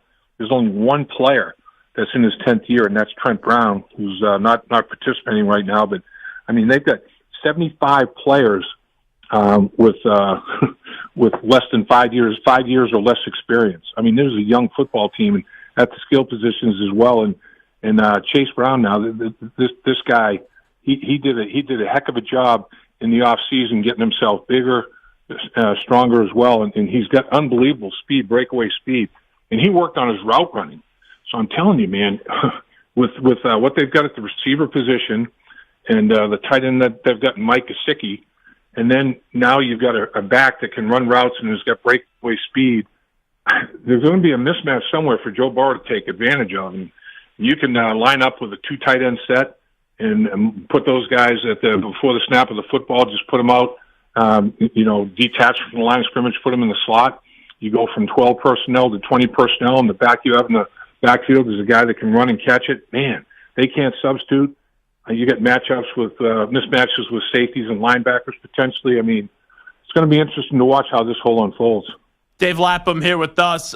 Defensively, we all know Trey Hendrickson's a stud. I thought Geno Smith was a very savvy move this offseason, getting him over from the Ravens. Chris Jenkins is a good character guy, good player, versatile across that defensive line who they just drafted out of Michigan. Your evaluation of the defense heading into this season?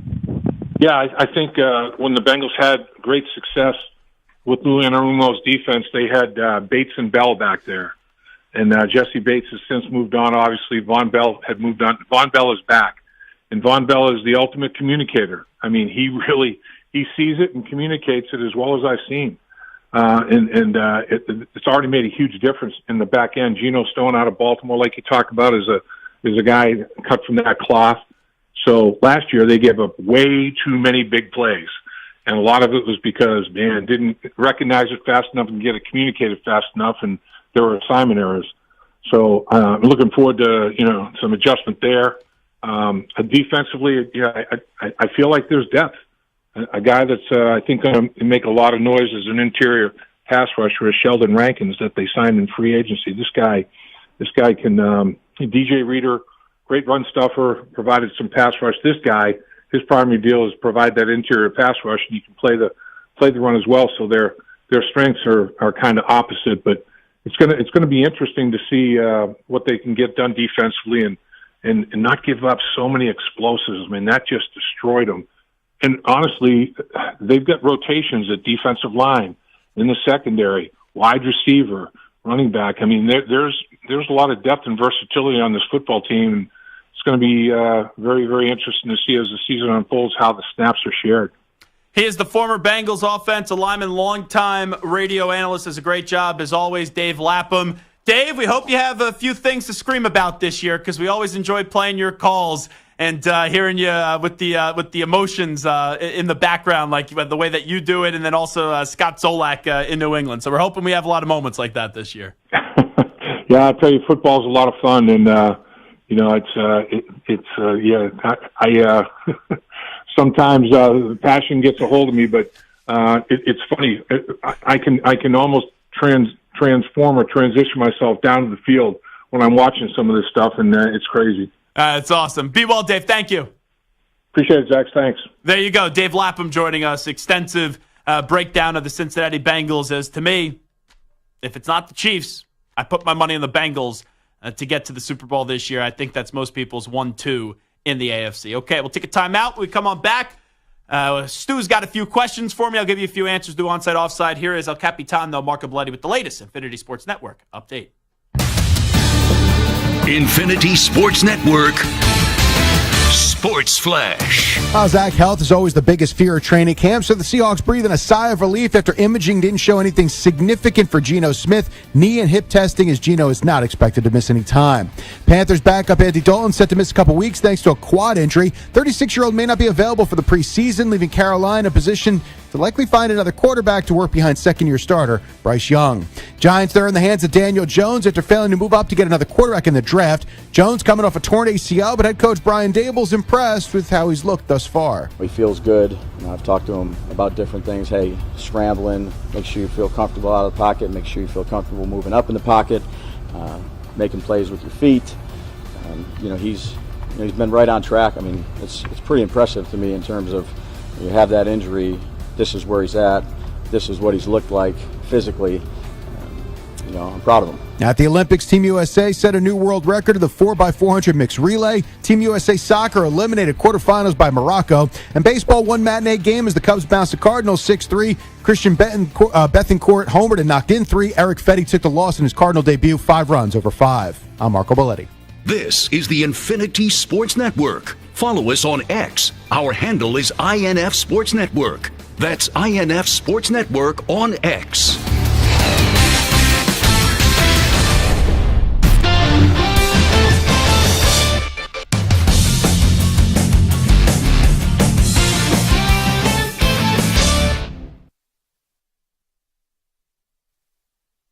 You're in a 5-minute break.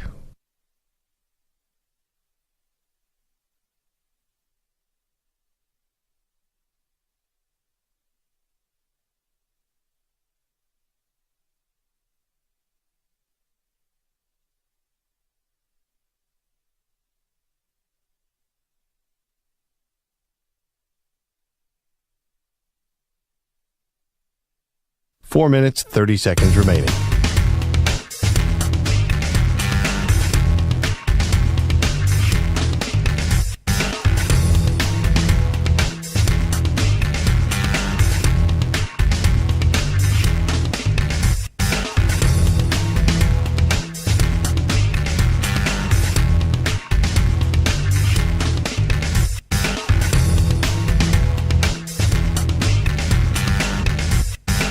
Four minutes remaining.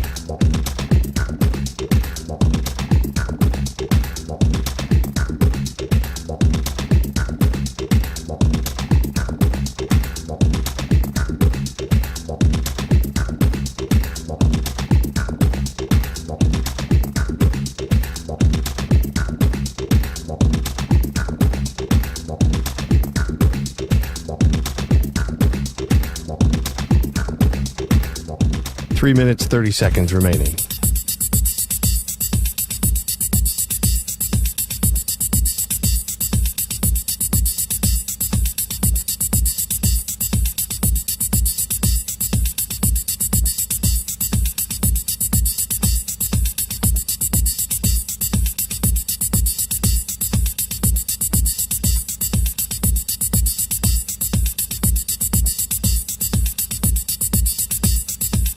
Three minutes remaining.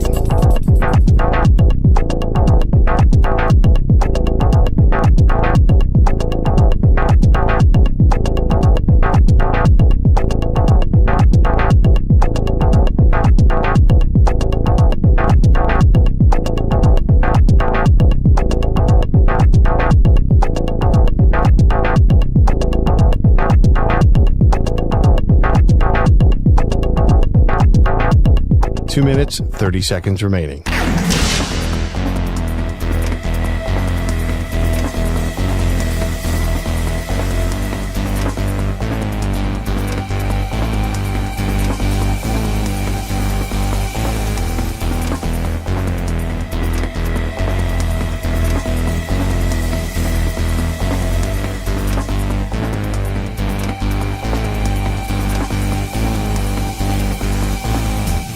Two minutes remaining.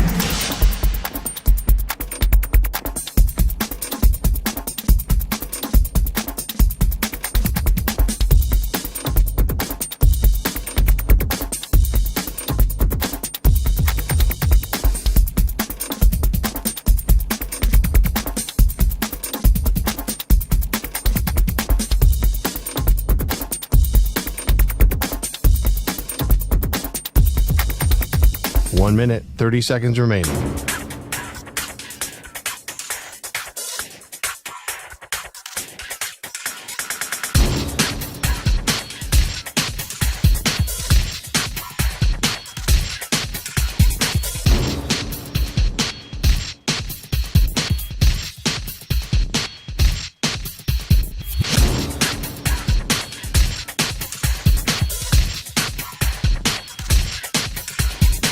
One minute remaining.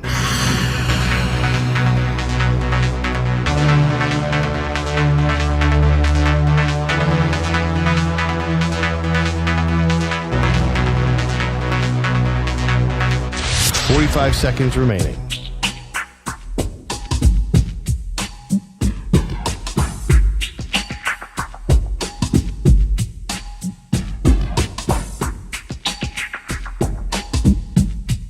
Thirty seconds remaining.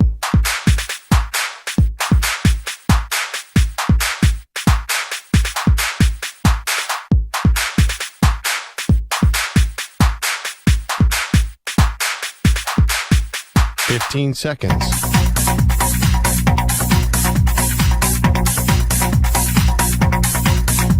Break ends in 5 seconds.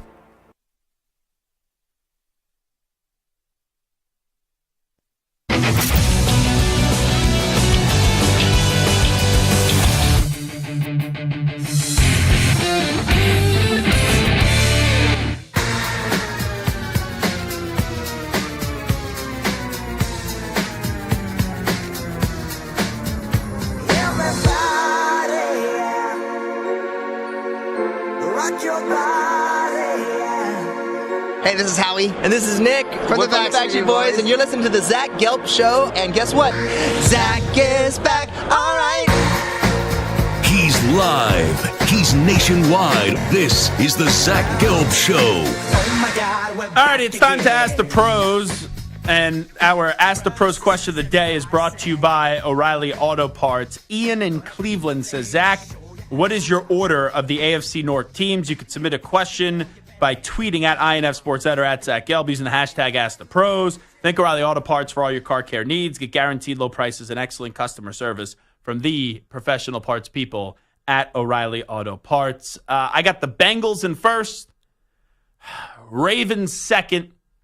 It's funny. I think the Browns may have the best roster in the division, but I'm putting the Steelers third and then the Browns fourth. Not that I love the Steelers quarterback situation. I just don't believe in Deshaun Watson anymore. You could order that, though, any 4 ways you want, and you could upset a lot of people. Man, you can't really argue it. Like, someone could go argue that the Browns could win this division. I can't call you an idiot and a moron and a dope. I can't. There's other divisions where if you tell me the fourth-place team is going to win the division, like, I'm a Patriot fan. You tell me the Patriots are going to win the division in the AFC East this year, I'm saying, what drugs are you on? Okay? It's just the way that we go about it. So, did I do the rest of the O'Reilly read just real quickly there?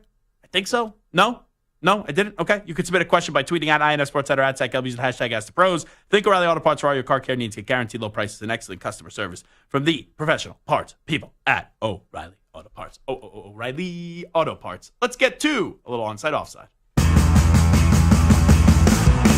Zach's taking on the most polarizing issues in sports. Which side of the line of scrimmage will he end up on? Offside. Defense number 69. It's Onsides, Offsides with Zach Gelb. All right, Zach. As the NFL training camp heats up, 2 top 10 quarterbacks are battling with vets for starting jobs. In Minnesota, Kevin O'Connell says that J.J. McCarthy will see some first-team reps soon. And in New England, Gerard Mayo admitted that Drake May is having some struggles, but would get a chance with the first team. Onsides, offsides, Drake May will be starting for the Pats before McCarthy starts for the Vikings. So you had me just lost it for a second because you said 2 top 10 quarterbacks. I'm like, he's already calling Drake May and J.J. McCarthy a top 10 quarterback. Then I realized, top 10 in the draft. Drake May will be starting for the Pats before J.J. McCarthy starts for the Vikings. That is offside. Offside. And the reason is Jacoby Brissett's just a dude that's competent. Sam Darnold is not competent whatsoever. I think that has a 4-game kind of shelf life at most And then you will see McCarthy. Drake May, I think they're going to try to sit him for at least half the season. So McCarthy will get on the field before May. Giants owner John Mayer was front and center during the offseason Hard Knocks, and yesterday he met with the media to discuss the state of the team. Among his comments, Mayer set the expectations for Brian Daboll and Joe Schoen. It's hard to articulate my expectations. I obviously want to show significant improvement over last year, but I'm not going to make any specific guarantees or demands or anything like that, but they know what I want to see, and I have a lot of confidence in this particular team. Their communication is great, and I think we've added some good pieces now. I expect us to take a big step forward this year. So onside, offsides, both Daboll and Schoen will keep their jobs in 2025. I think so. I don't think the Giants are going to be any good. As long as they're not an embarrassing 4 wins, I think they're both back. So, yeah, I'm going to say both Daboll and Schoen will keep their jobs in 2025 on sides. And I know I'm getting shredded in the YouTube chat right now by Moist Pork. It's always great to see Moist. I crumbled up all the papers in the last break. You're looking for and then I'm it. like, we got to do onside, offside.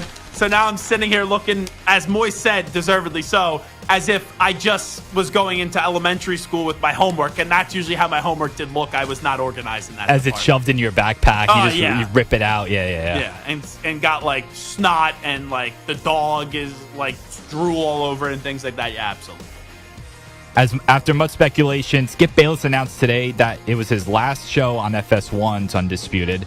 Bayless, of course, made his name making many unpopular comments with Stephen A. Smith on ESPN's First Take.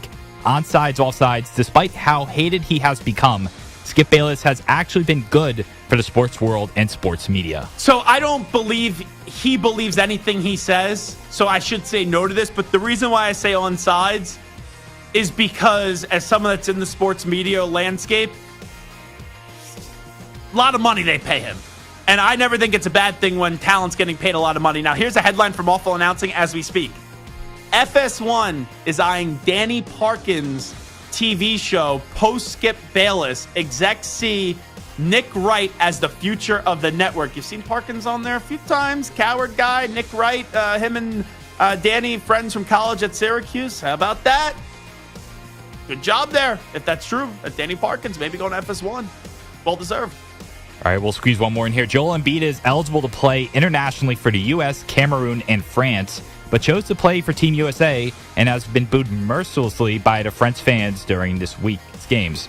Anthony Edwards had a funny response this week saying, quote, "You got Wemby and Gobert. Why would he want to play with y'all? Wemby and Rudy, what more do y'all want? You want 3 7-footers? Question mark. End of quote. Onsides, offsides, a trio of Wemby, Embiid, and Gobert could have contended with the U.S. No, I'm going offside. Offsides. Embiid just looks like he's not in shape right now. He looks like he's hurt. Gobert's a great defensive player, gives me nothing offensively, and Wemby's awesome, but still, you take Embiid off Team USA. Team USA is still going to beat a trio of Wemby, Embiid, and Gobert, so I go offside on that one. All righty, fun show today. Big thanks to Moist Mike. Big thanks to Stuart Kovacs, each and every one of you. Also like to thank Dave Lapham for joining us earlier. Santa, what the heck are you doing? That was like a weird celebration. Whatever I just saw from Michael Samter. Big thanks to Josh Perry as well. All righty, I'm going to hand in my homework that I have here. Have a great weekend. Be back on Monday at 3 p.m. Eastern, noon Pacific. We out. Bye-bye. Peace.